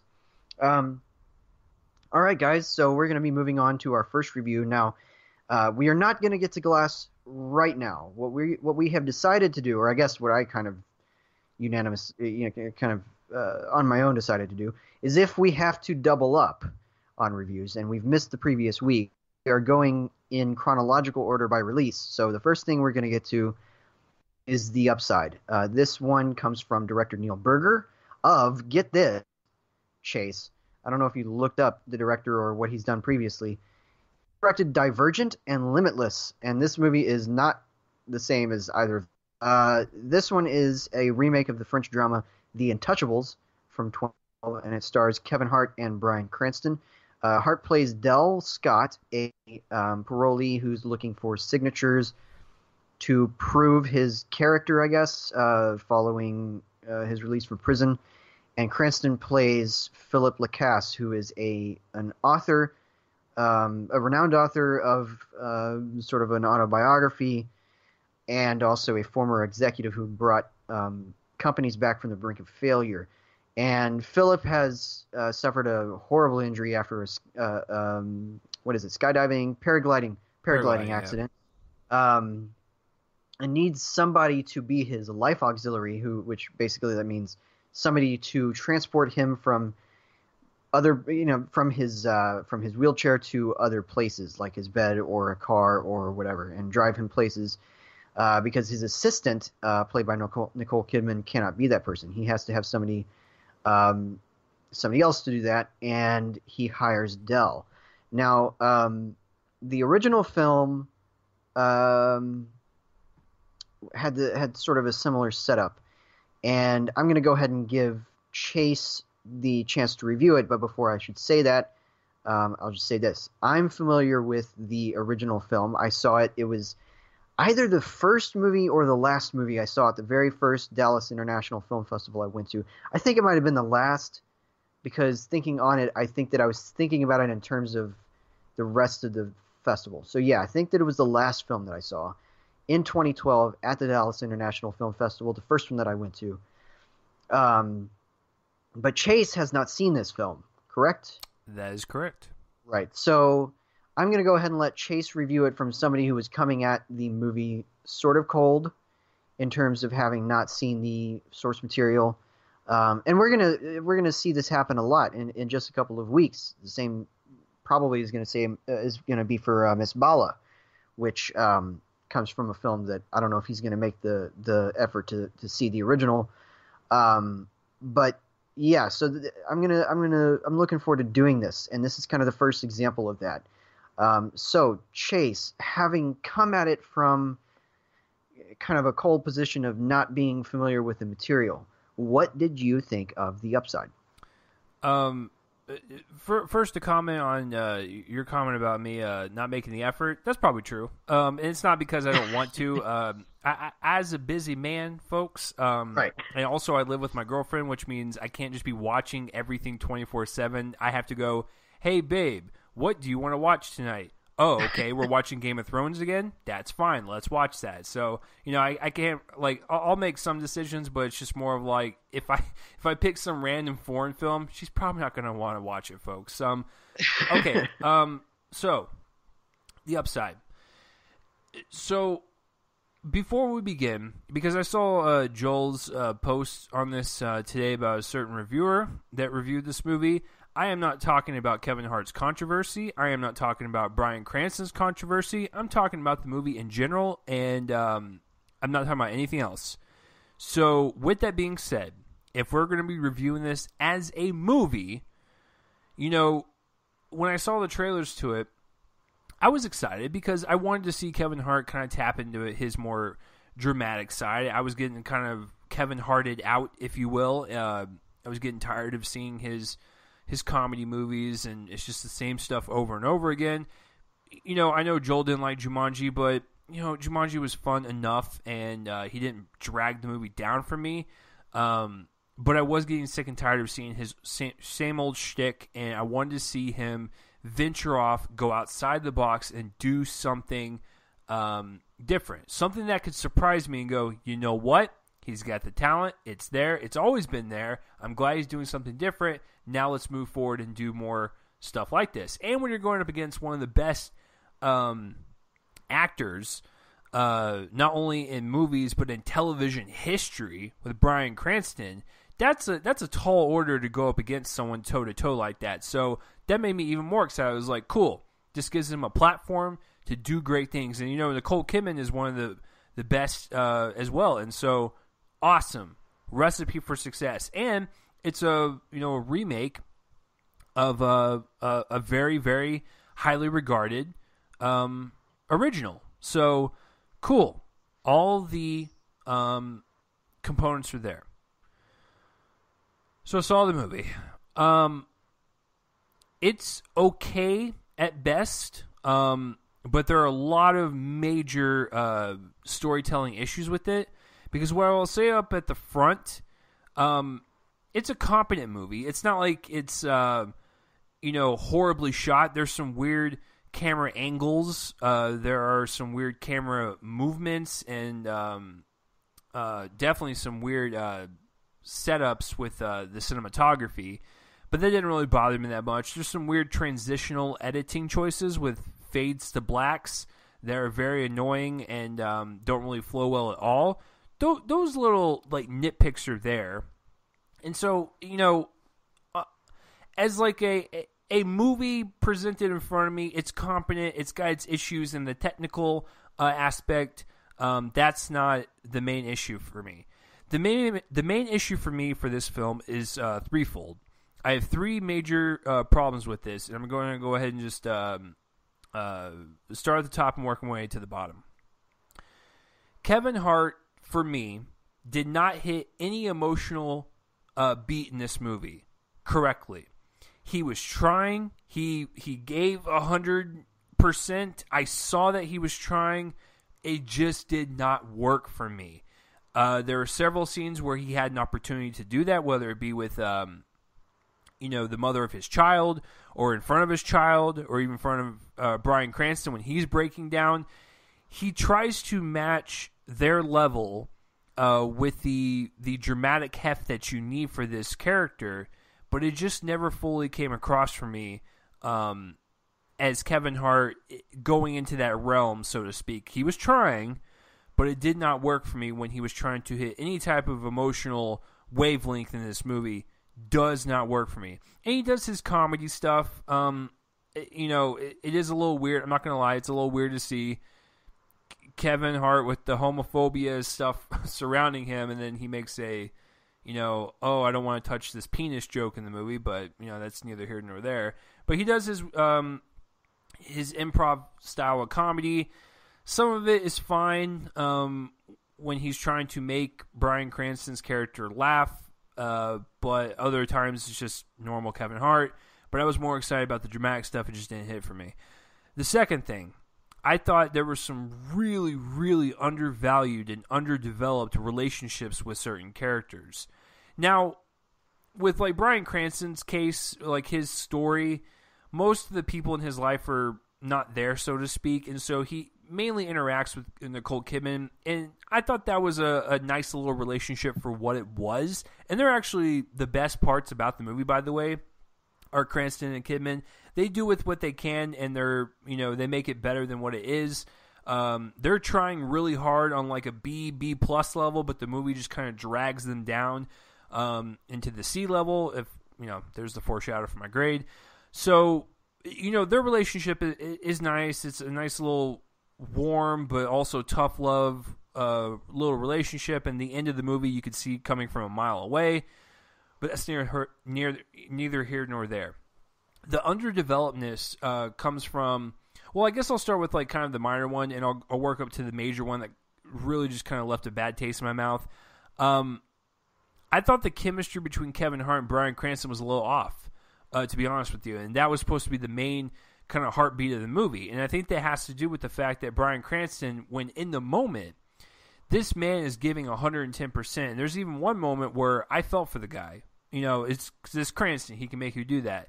But then Kevin Hart's trying to bounce off of him. It just doesn't work. And so I just think there was something a little off about their chemistry throughout the entire movie. And so that was kind of underdeveloped for me.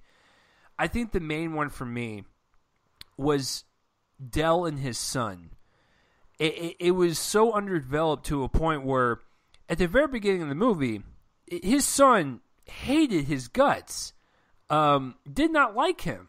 And then, once he works for Bryan Cranston's character, who is a very, very rich man, and he starts bringing by these nice cars and stuff, it's like, there's a certain point in the movie where, like, they're trying to rekindle the relationship, and then at the end of the movie, their relationship's fine, but it's just like, all these years of you not being there for your child and really kind of effing up that relationship, it just course corrected itself within a couple months, and I don't know, that didn't seem really genuine to me, and it just seemed like it was a really kind of underdeveloped lining with that character, considering the fact that his son was the most important thing about his character. It just seemed kind of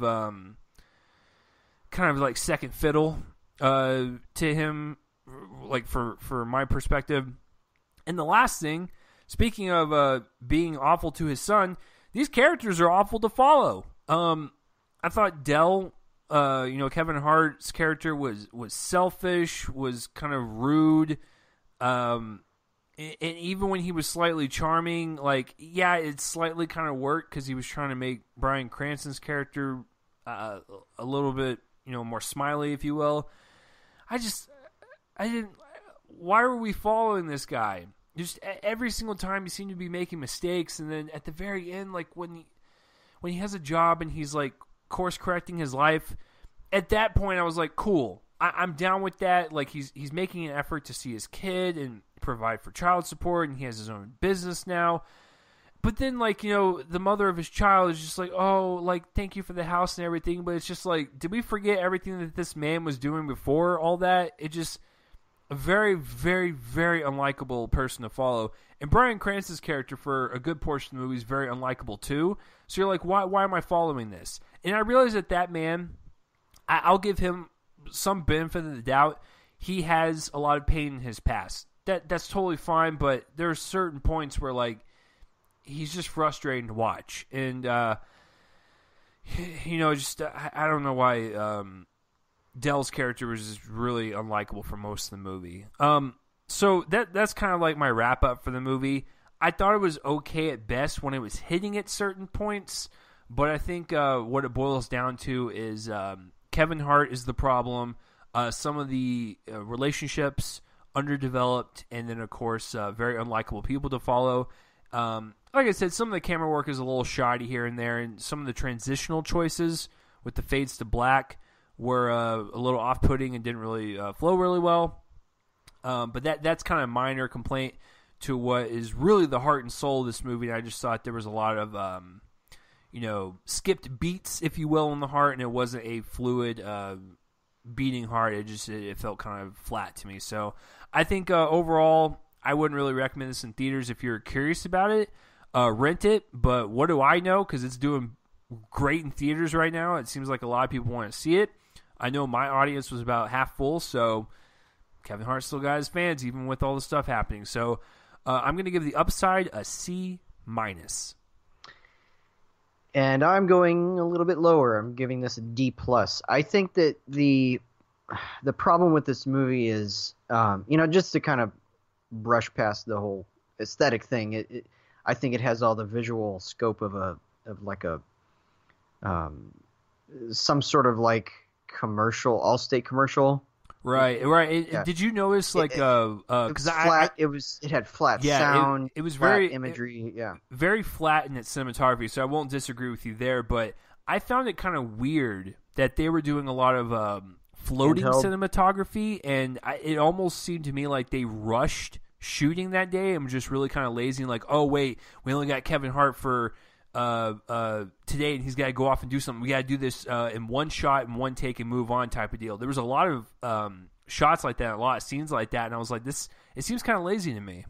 Yeah, it felt very lazily shot and put together. But brushing past that, I completely disagree. I mean, I completely agree with you about the underdevelopment. The whole problem with this movie is that it's telling two stories. One's Dell's story, the other's Philip's story. And Philip's story, to me, is, of the two, slightly more interesting, and it's gotten far less focus.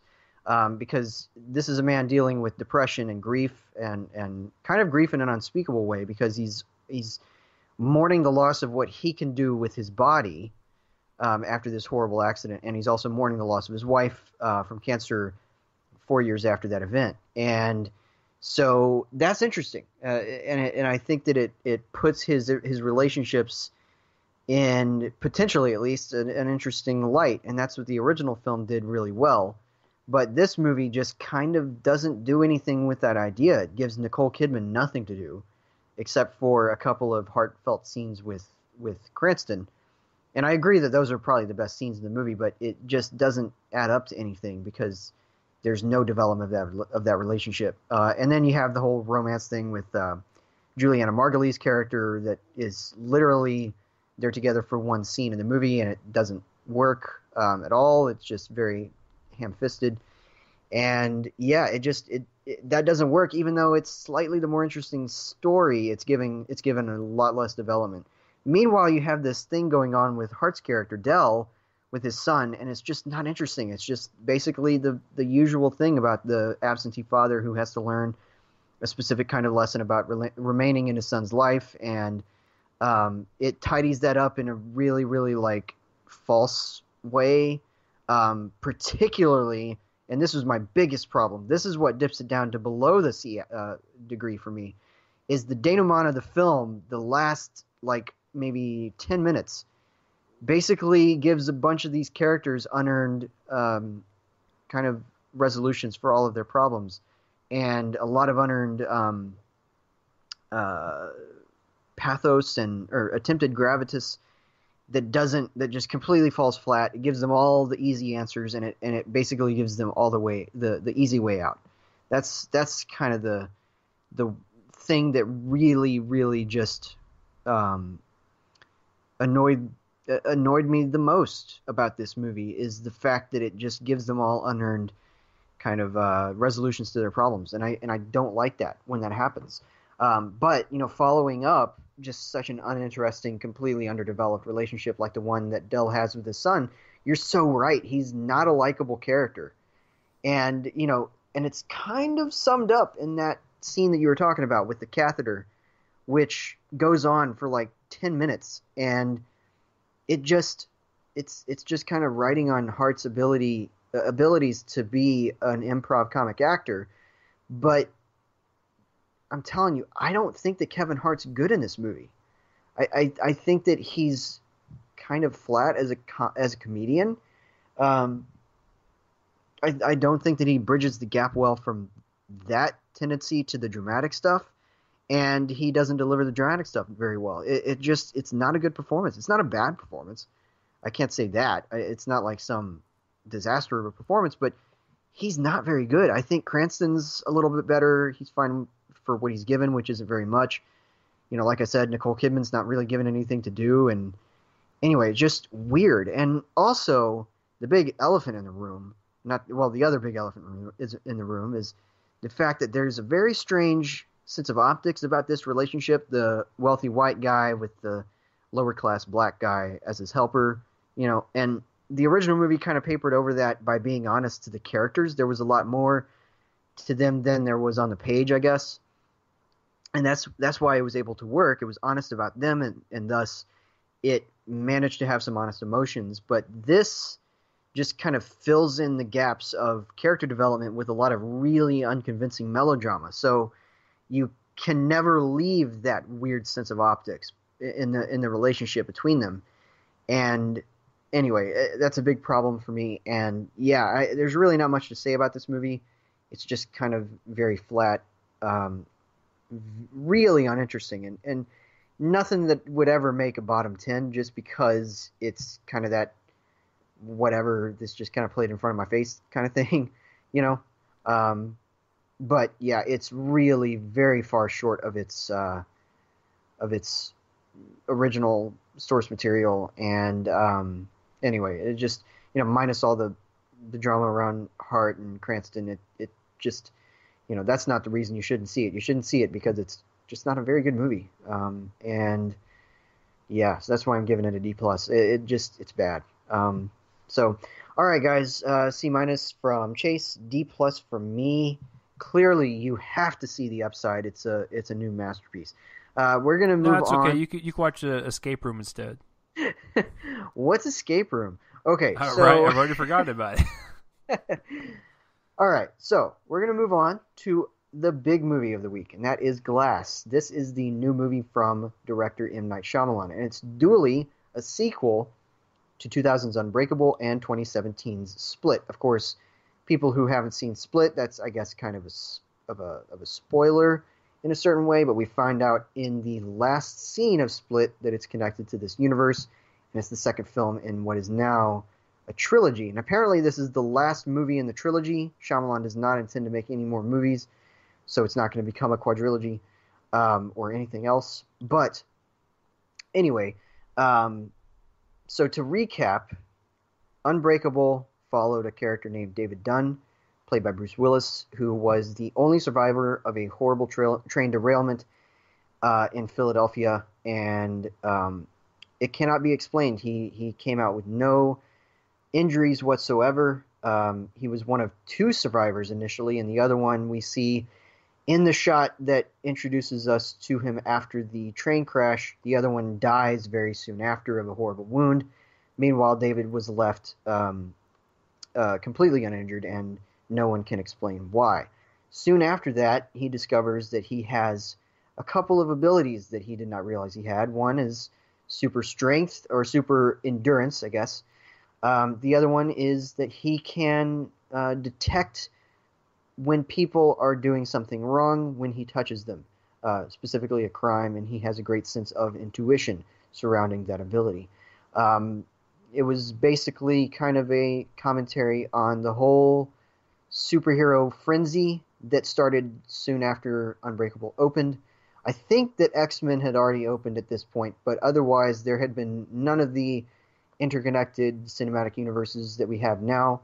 So it was kind of this groundbreaking thing to have seen Unbreakable comment on such a thing at a time when it didn't seem like such a norm to us. And it's a good movie. It's one that I struggle with aspects of. I think that when it makes a shift toward ultra realism in terms of what it's trying to say about the superhero genre, it can be a little bit too bleak, almost to a cynical degree, but I do like the movie quite a bit. And then Split came out, and of course, again, we kind of only discovered in the last scene that it's connected to this universe, but it was this really kind of nervy suspense piece, psychological thriller about a man named Kevin, played by James McAvoy, who we discover has dissociative identity disorder, and this causes him to flit seamlessly between various identities. We eventually learn that there are 24 of them, including the original one named Kevin.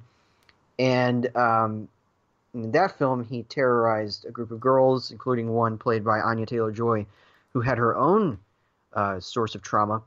And by the end, it seemed that his and David's fates were tied together in some way. And this film picks up shortly after that. David, the Willis character, and his son, played once again by Spencer Treat Clark. It was kind of awesome seeing him. I didn't know that they would do that. Are now working together for a home security company, or as a home security company. It's David's. Following the death of the character originally played by Robin Wright Penn in the first film, she has died of, I think it was leukemia, and so they've kind of come together to capitalize on David's abilities by opening up this home security store. At the same time, Kevin has once again kidnapped some girls in the guise of one of his identities named Patricia, and is terrorizing them. And also Elijah Price, the very breakable man from the first film, who decided that he was David's archenemy, played by Samuel L. Jackson,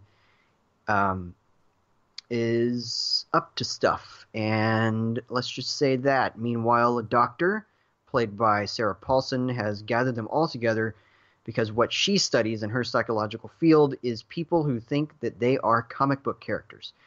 And let's just say that a bunch of strange things go down in this story.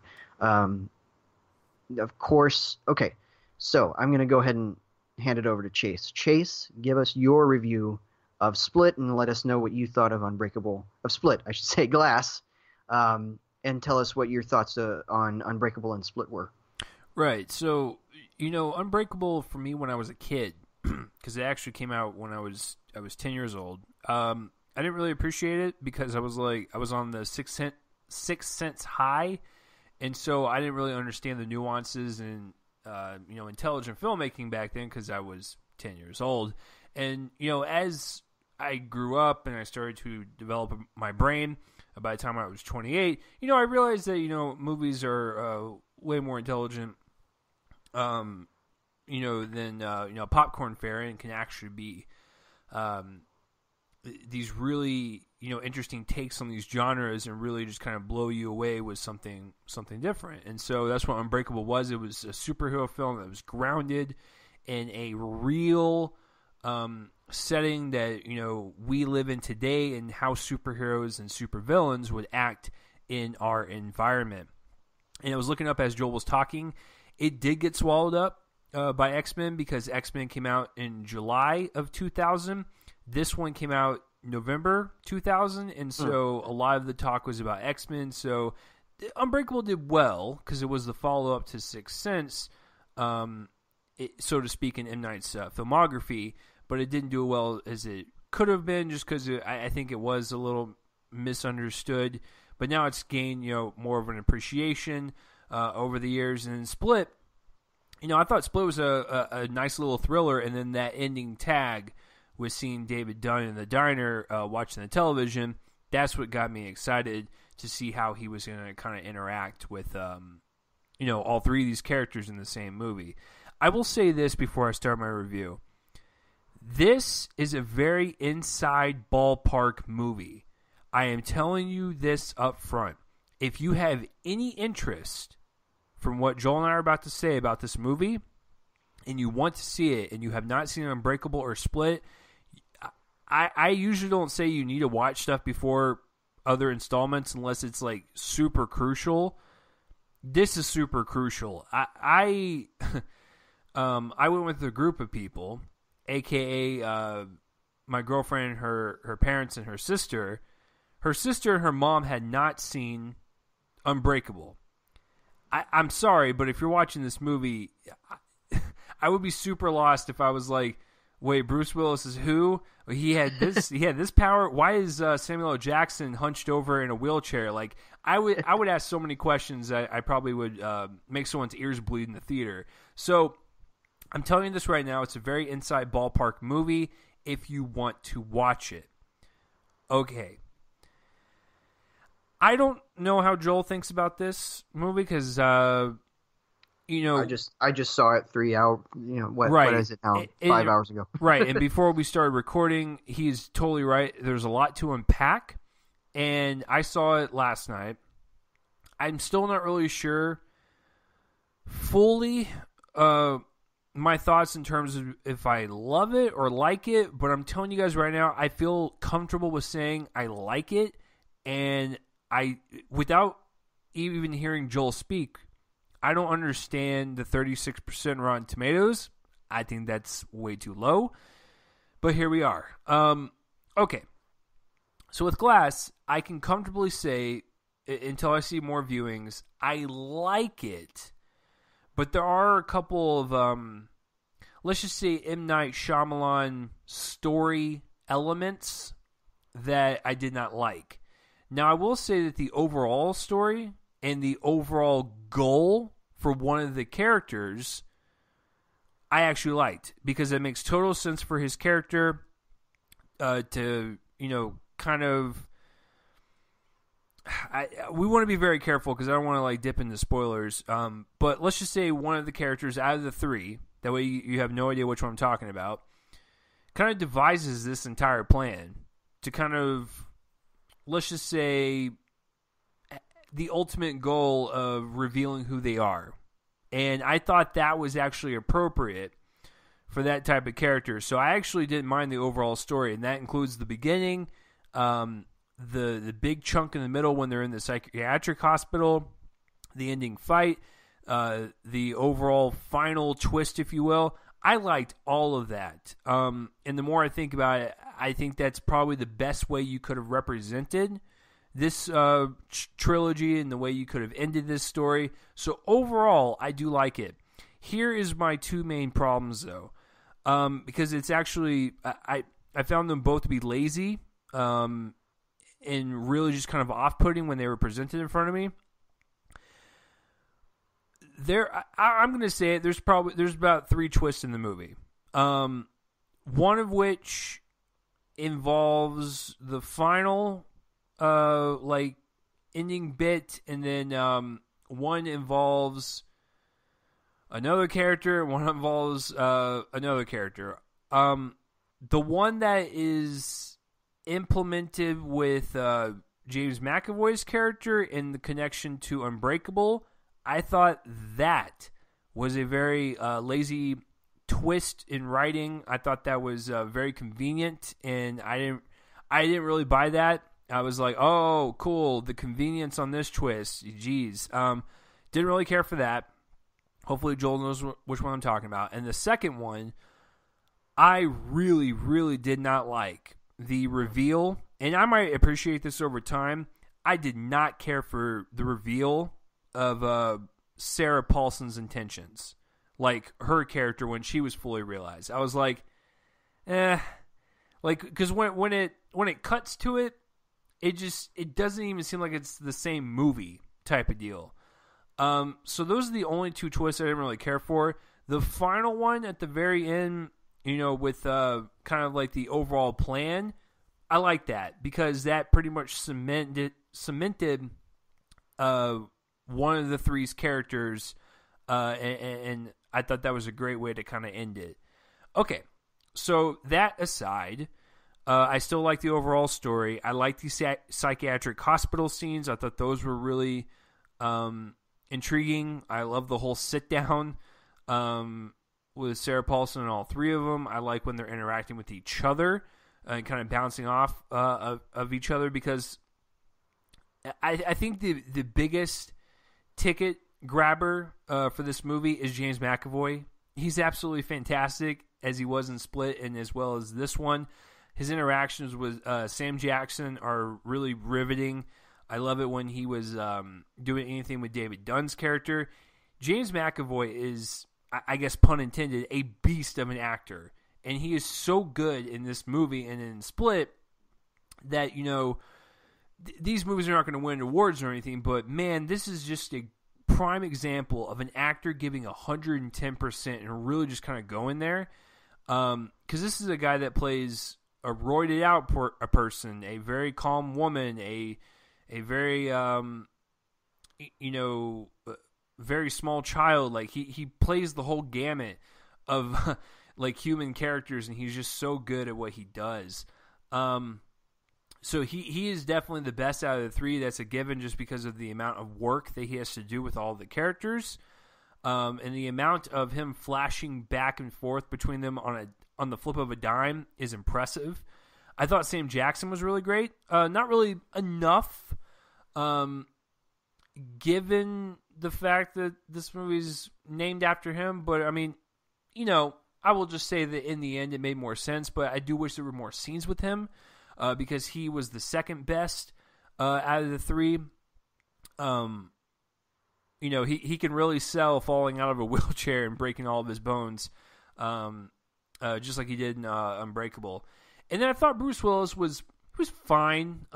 People were saying it's the best thing Bruce Willis has been in ages. I'm not going to disagree with that. That is without a doubt the best thing he has done in ages. I mean, we're talking about a guy that it frequently does straight to DVD and VOD type of movies. This is obviously the best thing he's done.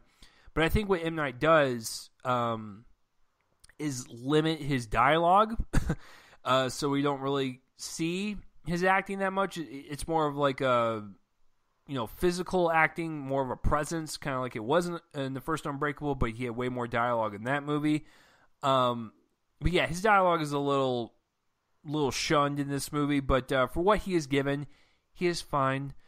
And speaking of dialogue, just like in good old M. Night fashion, I like most of this man's movies, but he cannot write dialogue for younger people. Every time when a teenager spoke in this movie, it was just, I don't know if he directed the actors to act that way or say that dialogue that way, but it's just not natural. It's not natural dialogue at all.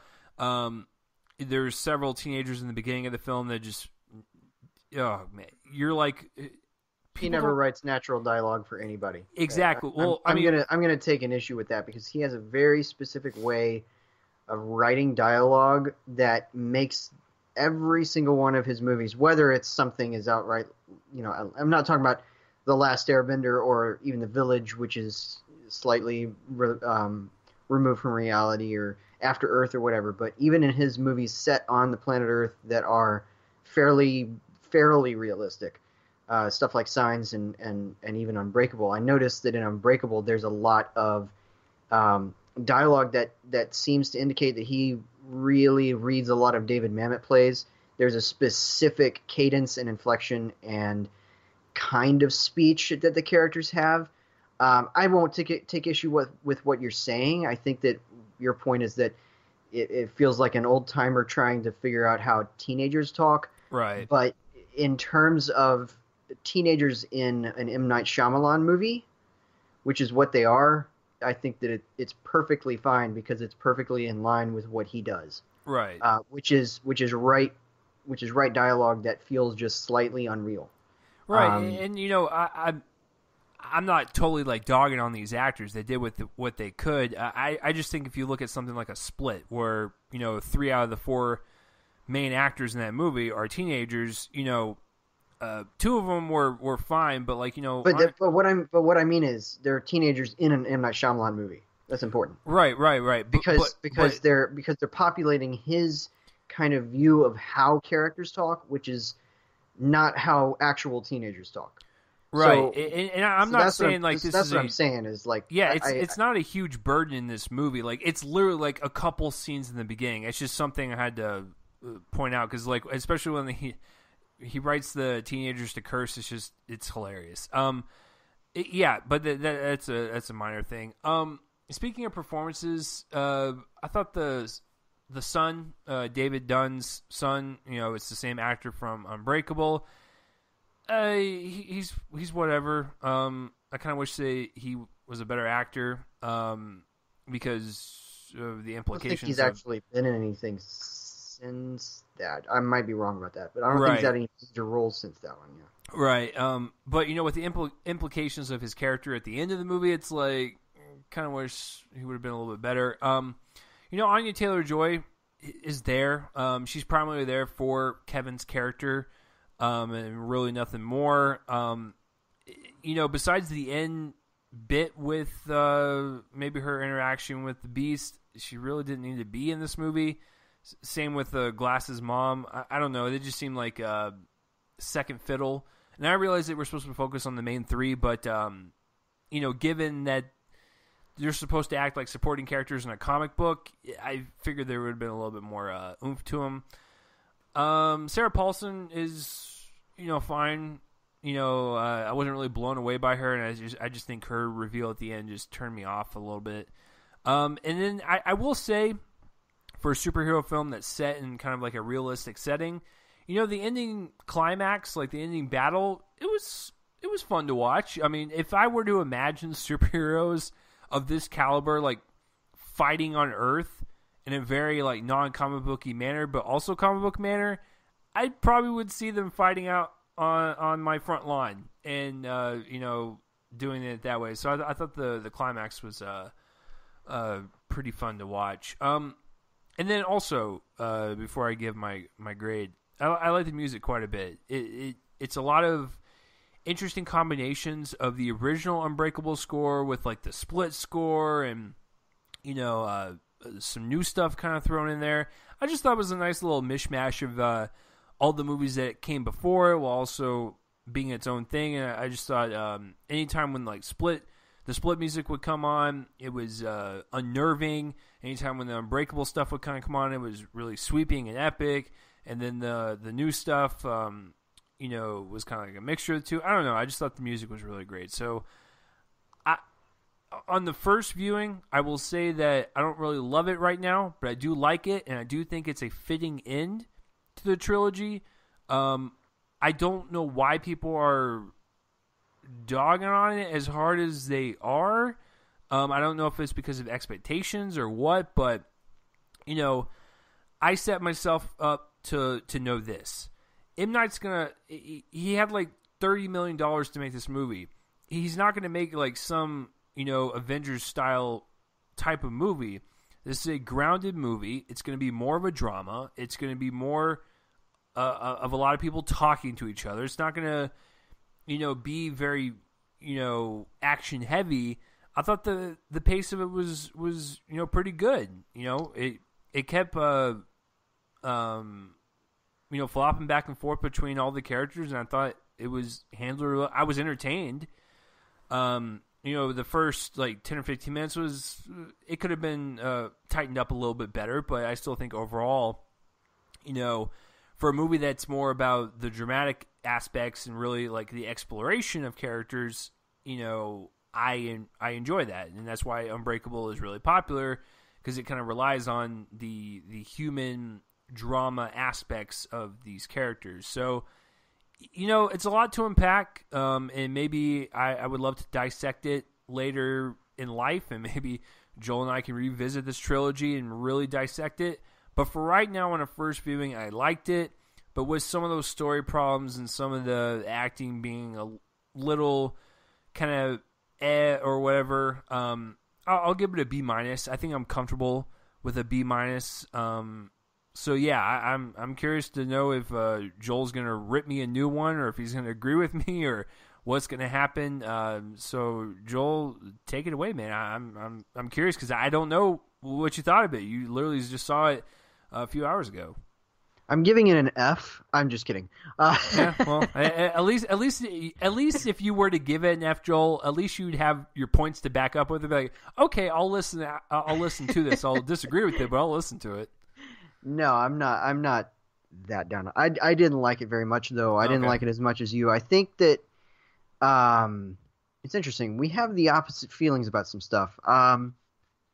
The only twist that worked for me involves McAvoy.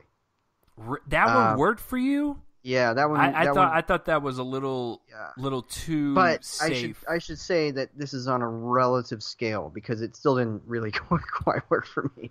Right. It's just the one. It's just the one that worked best. Um, because the other two are really, really labored and felt Well, at least like we can agree on the second one being super labored in because no, I that felt that was was like a complete misfire. I felt comfortable because there were I went to a 3:30 show and there were only like 10 people Right. other than me, so it was the biggest theater in the AMC, so I felt comfortable saying out loud, "Oh, come on," at that second one, which is yeah, it's one of the worst twists I think Shyamalan's ever come up with, but. And then the last one was just kind of whatever to me. It was everything that the movie was leading toward, and I get it. But I like and just real quick, just real quick. it's that character finishing his experiment, which is the entire point of his character. But Well, um, exactly, and that's why I was kind of okay with it because that was his whole kind of point to begin with. Was to expose yeah, everything, and so I thought like for what he was trying to do, I was fine with the way it ended and the whole thing wrapping up with it's his character. it's connected to my main problem with the movie though, which is that the movie, by and large, kind of systematically simplifies all of these characters to a handful of characteristics, and it's actually noticeable for me. And this is where I'm probably going to get stoned by you, but um, I think that James McAvoy is fine here. I think he's not much better than that, at least in terms of looking at his performance beyond a technical capacity, because it's a really technically impressive performance the way he's able to shift in and out of those personalities. And people might think that that's the only thing about his character, but it's not. Split proved that to us. There's menace to the character. There's personalities to these personalities. And I think that what the movie does is it simplifies his character to being kind of a toggle switch between all of these different personalities. And so he's not able to give any sort of particular time to any one of these. And we finally kind of hear how he speaks as the Beast, and it sounded exactly like Jim Carrey as Count Olaf to me. It was very impressive.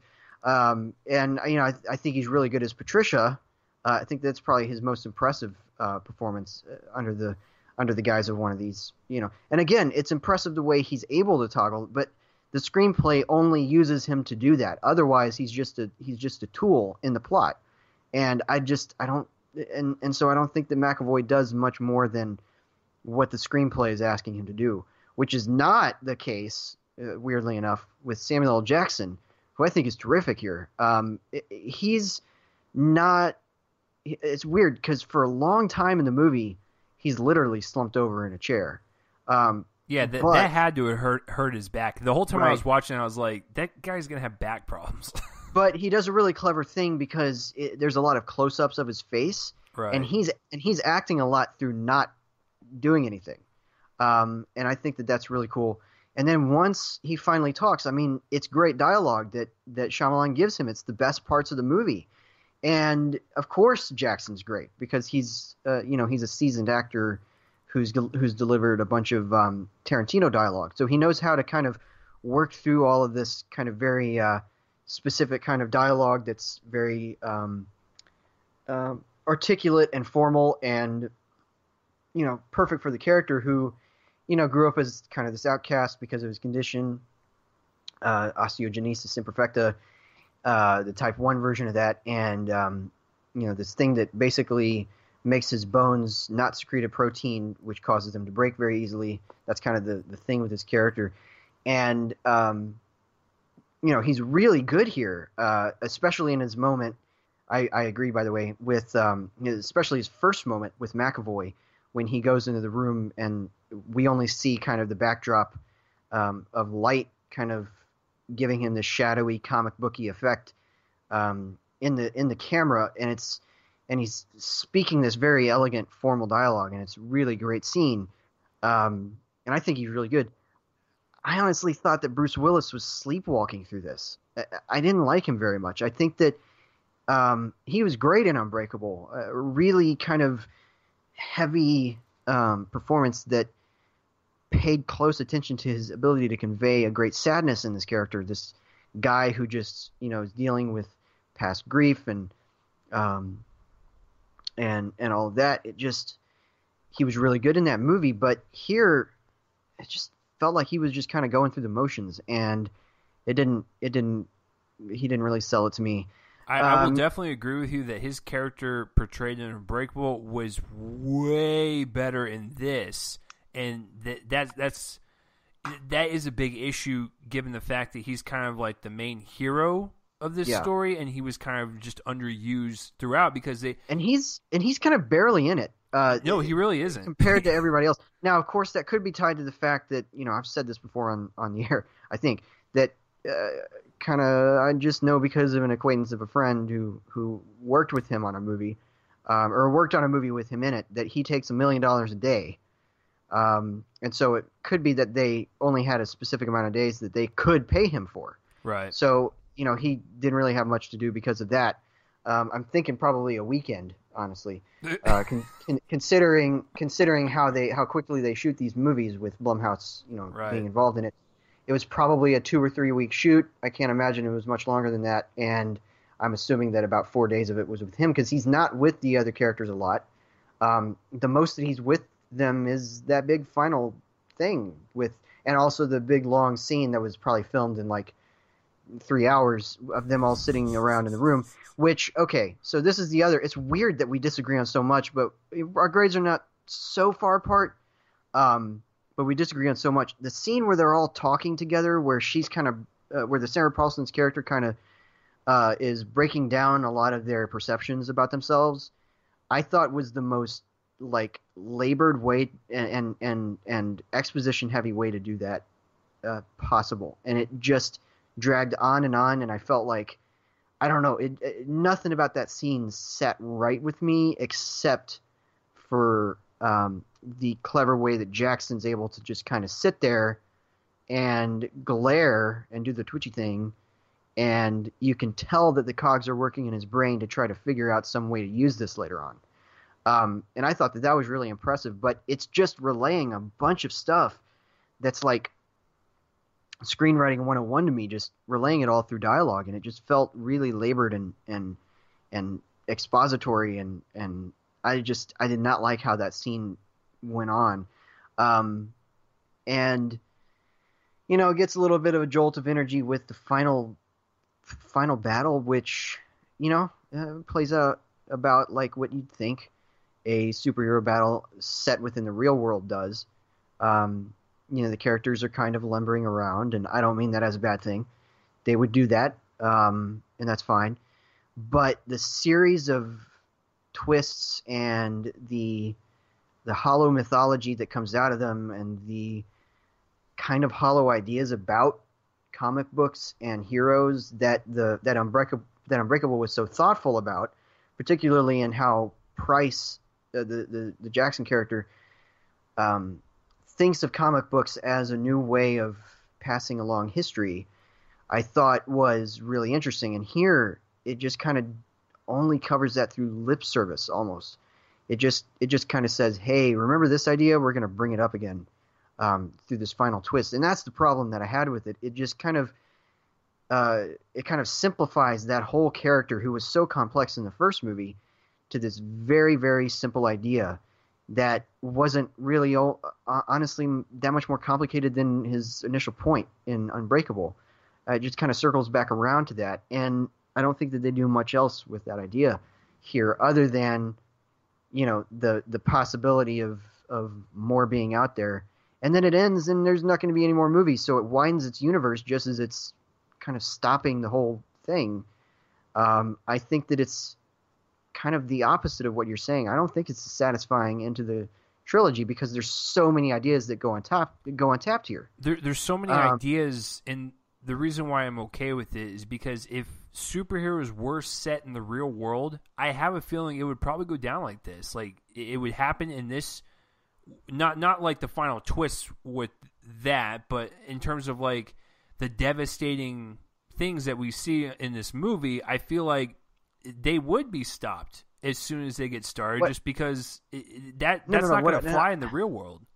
Well, I know, but that's not what I'm talking about. I'm talking about the final kind of act of the Jackson character, Okay. opens up the world of this series. And then, because there's no more movies, it stops right as the ideas are becoming interesting. There isn't anything interesting the movie's saying before that point, basically, about this whole idea. The movie is just kind of setting up this battle and then opening up the world, and then it stops, and that's it. And it gives us a bunch of questions about the ideas that it thinks it has, but it doesn't expound on them in any particular way, except through this sort of menacing plot that a certain character has here. And it just doesn't, or certain pair of characters really have here, and it doesn't do anything with the idea.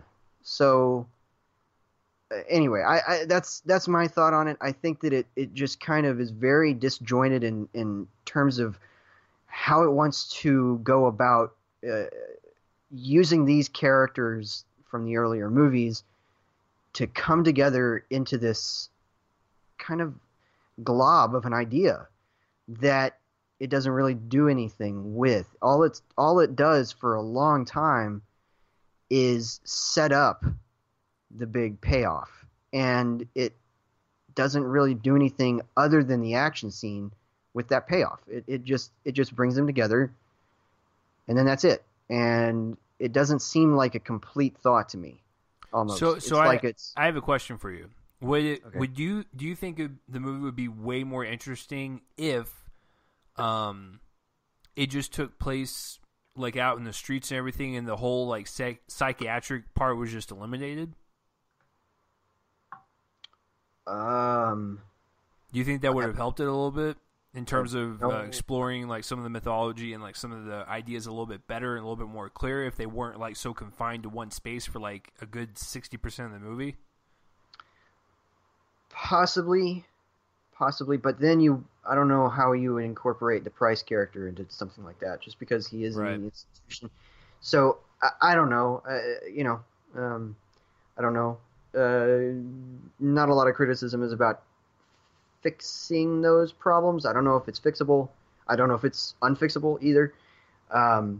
It's almost interesting because I think that it kind of fails. It also fails to grapple with some of the stuff that I grappled with the other movies, which is the fact that whenever you put comic book aspects of a story against the backdrop of a real life application, you come with certain problems. And that's, some people had a problem, and I did kind of, with the whole aspect of the dissociative identity disorder being this prop for making the character of Kevin a killing machine, which is essentially what it's doing.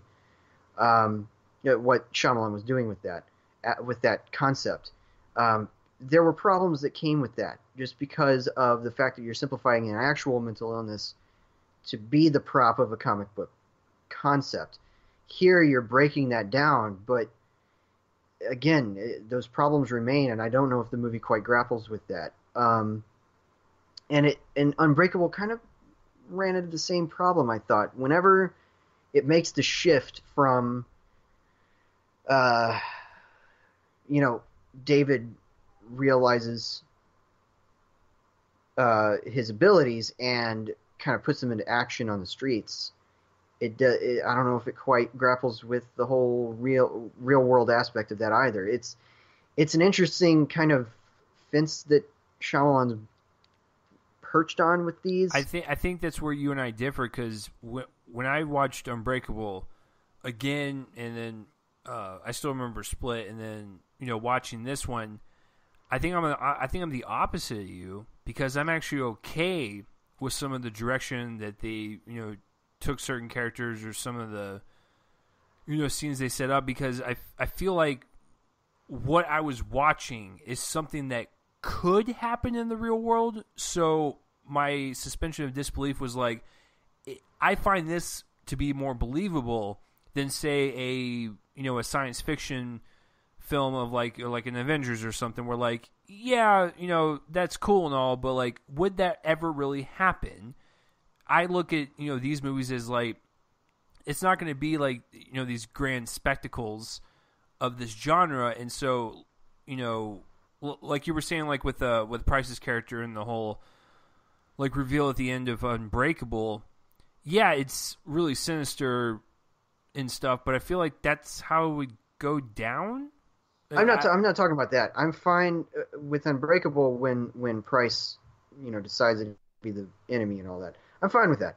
I think that is true to his character. What I was talking about was when we have this sort of real world application of a superhero on the streets of the real world of the planet Earth, of a possible planet Earth. I think that what the movie didn't quite grapple with was the grimness of the reality of a superhero in the real world. And that's the entire point of Unbreakable, was to grapple with that. I think that the movie succeeds in large part because it was so radical in its tonal approach to something like that.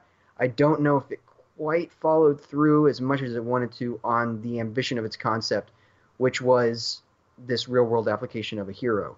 And I think that what I'm talking about, where the movie, and this movie in particular, takes that idea is kind of, and maybe it's inherent in the fact that something so ambitious can't quite be followed through on, but it's kind of undercutting that by simplifying all of the characters to a single concept, which is what it's trying to say that it's not doing. Because generally speaking, in a big sci-fi, bombastic version of this, all of the characters are simple archetypes of heroes. There's, it defines those heroes in simple ways. Spider-Man gets bitten by a spider and loses his uncle, and thus he becomes Spider-Man. And so forth. Batman, lost his parents and has a fear of bats and confronts that at some point. That's simple. These are simple ideas. Now, what you can do with those characters is make them complex through other means, but that doesn't mean that their origins are complex. It just means that whatever the screenwriter or comic book artist has done is make those characters, through specific applications of their arcs, complex through dialogue, through character development, throughout the period of time when they're heroes. And that's why comic books are so appealing to people, is because it's that meeting place between broad and specific, almost, or broad and complex, that isn't quite completely completely so complex that that it almost turns you away from the characters. You can still rely on them to be those archetypes, but maybe are specific enough as characters that you can enjoy their personality, for instance, or you can enjoy watching them become these heroes. And so I think that with something like Unbreakable, I think that Shyamalan's trying to subvert that by simply placing the whole superhero concept against a real world application, so that it breaks down that barrier for us. And I thought that it did a pretty good job of that, except at the point where he then must become a crime fighter using his newfound abilities. At that point, there's so much grim about the real world that it kind of doesn't quite follow through on that idea without just simply wallowing in that grimness. And so this movie kind of combines that with the psychological thriller of a movie that used DID to as a prop to build an unstoppable killing machine. And I think that it runs into the problems that those movies didn't grapple with about the real world as the backdrop to their kind of fantastical stories. And so, yeah, I think it basically compounds the problems of the other movies and doesn't really know what to do with them. And so it just kind of simplifies the characters to a degree that I found myself a little bit detached from any sort of emotional kind of connection to them anymore. Um, and it tries that with the Jackson character. It tries that with everybody here, but then you have the really like extraneous parts. The whole Sarah Paulson character just becomes kind of a uh, well, let's just say kind of a diversion from the main point. And then you have Anya Taylor-Joy, who's here for essentially no narrative purpose. No, I And totally agree with that. I looked over at V and I was like, did she really honestly need to be in this movie? right, yeah, Yeah. and that really irked me because she's supposedly a major part of the climax. It just had so many elements that I felt were kind of exhausted Right. uh, uh, in terms of all that it's trying to do, and I don't know if it really juggles all those very well. And I'm going with a C on this one. I don't think it's an awful movie. I think that certainly a lot of people are overreacting to it, um, but yeah, I don't think it's very good. I I think what you think and I can both agree with is that you and I probably had major eye rolls when they revealed the Paulson character. I was like, yeah, oh my and god, plus the way that the revelation kind of it happens felt like a too. different movie. I was like, what is Well, this? it was no. I mean, I'm like literally the scene. I'm talking about the components of the scene, the way that it reveals that information to us. Well, that's what I'm saying. Like, I'm talking about the reveal, How the it's way it's shot, the way it's acted. It just feels yeah, like a completely different movie. it's like why should the other character be listening at that point? Right. It's just very um, very belabored and all of that, and it just felt very silly in a solemn way almost, and I just I don't quite like it. It's a bit of a letdown. Not as good as the other movies. If I had been reviewing those, I would have given them probably a B minus for Split. I have some problems there, but very intense movie, and a B, maybe B plus for Unbreakable. Um, but yeah, this one falls short of those, and so anyway, C for me, B minus for Chase. Let us know what you thought of it, and also the upside if you even saw that one. Um, Next week, our main review is going to be The Kid Who Would Be King, which is the new movie from the director of Attack the Block. Meanwhile, I'm going to be offering an extra review of Serenity, the new Matthew McConaughey and Hathaway vehicle, which looks pretty interesting. I'm actually kind of interested in both of these, honestly. It should be interesting to see how they pan out. All right, Chase, are you excited for The Kid Who Would Be King in particular? I know you see this tomorrow as of this recording, right? Yes. Yeah, I like me a good old fashioned like family adventure film. I mean, who doesn't? I mean, Right. usually they're a gamble because like they're either going to be like really bad, just okay, or pretty good. So I'm curious. It looks like a nice little fun adventure. So yeah, I'm excited to that. It'll be our first like family feature in a while because I was thinking about I was like we haven't really talked about a family film as our main review in a long time. Yeah, it's been. I'm trying to think of the last one. Uh, wow. I think it was Suspiria. Yes, yes, perfect for the Perfect for for the for the whole gang. for the 4-year-olds in the house. Yeah, if not Suspiria, Mother, maybe. Maybe, No, yeah, I'm just yeah, kidding. that's what I was thinking Uh, too. Annihilation? No. Okay. Yeah. So anyway, we will see y'all next week. It'll be a little bit later in the day on Saturday. These things tend to drop on Saturday mornings now. It'll be a little bit later in the day on Saturday. I have to see both of those movies on Friday, so we'll be recording Saturday morning. So it'll be a little bit later in the day, but that'll be next week's show. And all right, so you can find my writing at joelonfilm.com. I've got reviews of um, I already reviewed last week The Upside and A Dog's Way Home, which is actually kind of pretty good last week. And then this week I've got reviews of Glass, which I already reviewed, Replicas, which is a big old disaster. That's the Keanu Reeves thing. Some stuff that I caught up with at home. Um, And otherwise, yeah, you can find me there. You can find me on Twitter at Real Joel Copling. That's REEL, Joel Copling.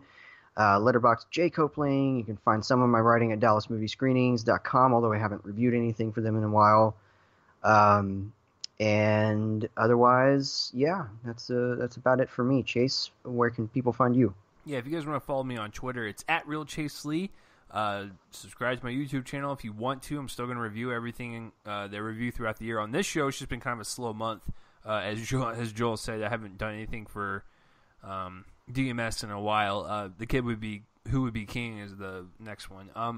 Yeah, and then for this show, whether you're listening on CastBox, iTunes, iHeartRadio, Spotify, wherever, even Spreaker, please let people know that this podcast exists, and maybe they'll like it if you show it to them. If they don't, that's okay, but we appreciate you guys spreading the word. So, share this around, like, favorite, subscribe, whatever. I'm actually going to post this right as soon as we get done recording, just because I feel bad that last week was unavailable, so you guys will get this episode right now. And then actually Tuesday night will be a coverage of the Oscar nominations with Terrence and myself, and then as Joel said, we will drop the King movie a little later, like Saturday afternoon-ish. So that is the lineup for the next few episodes.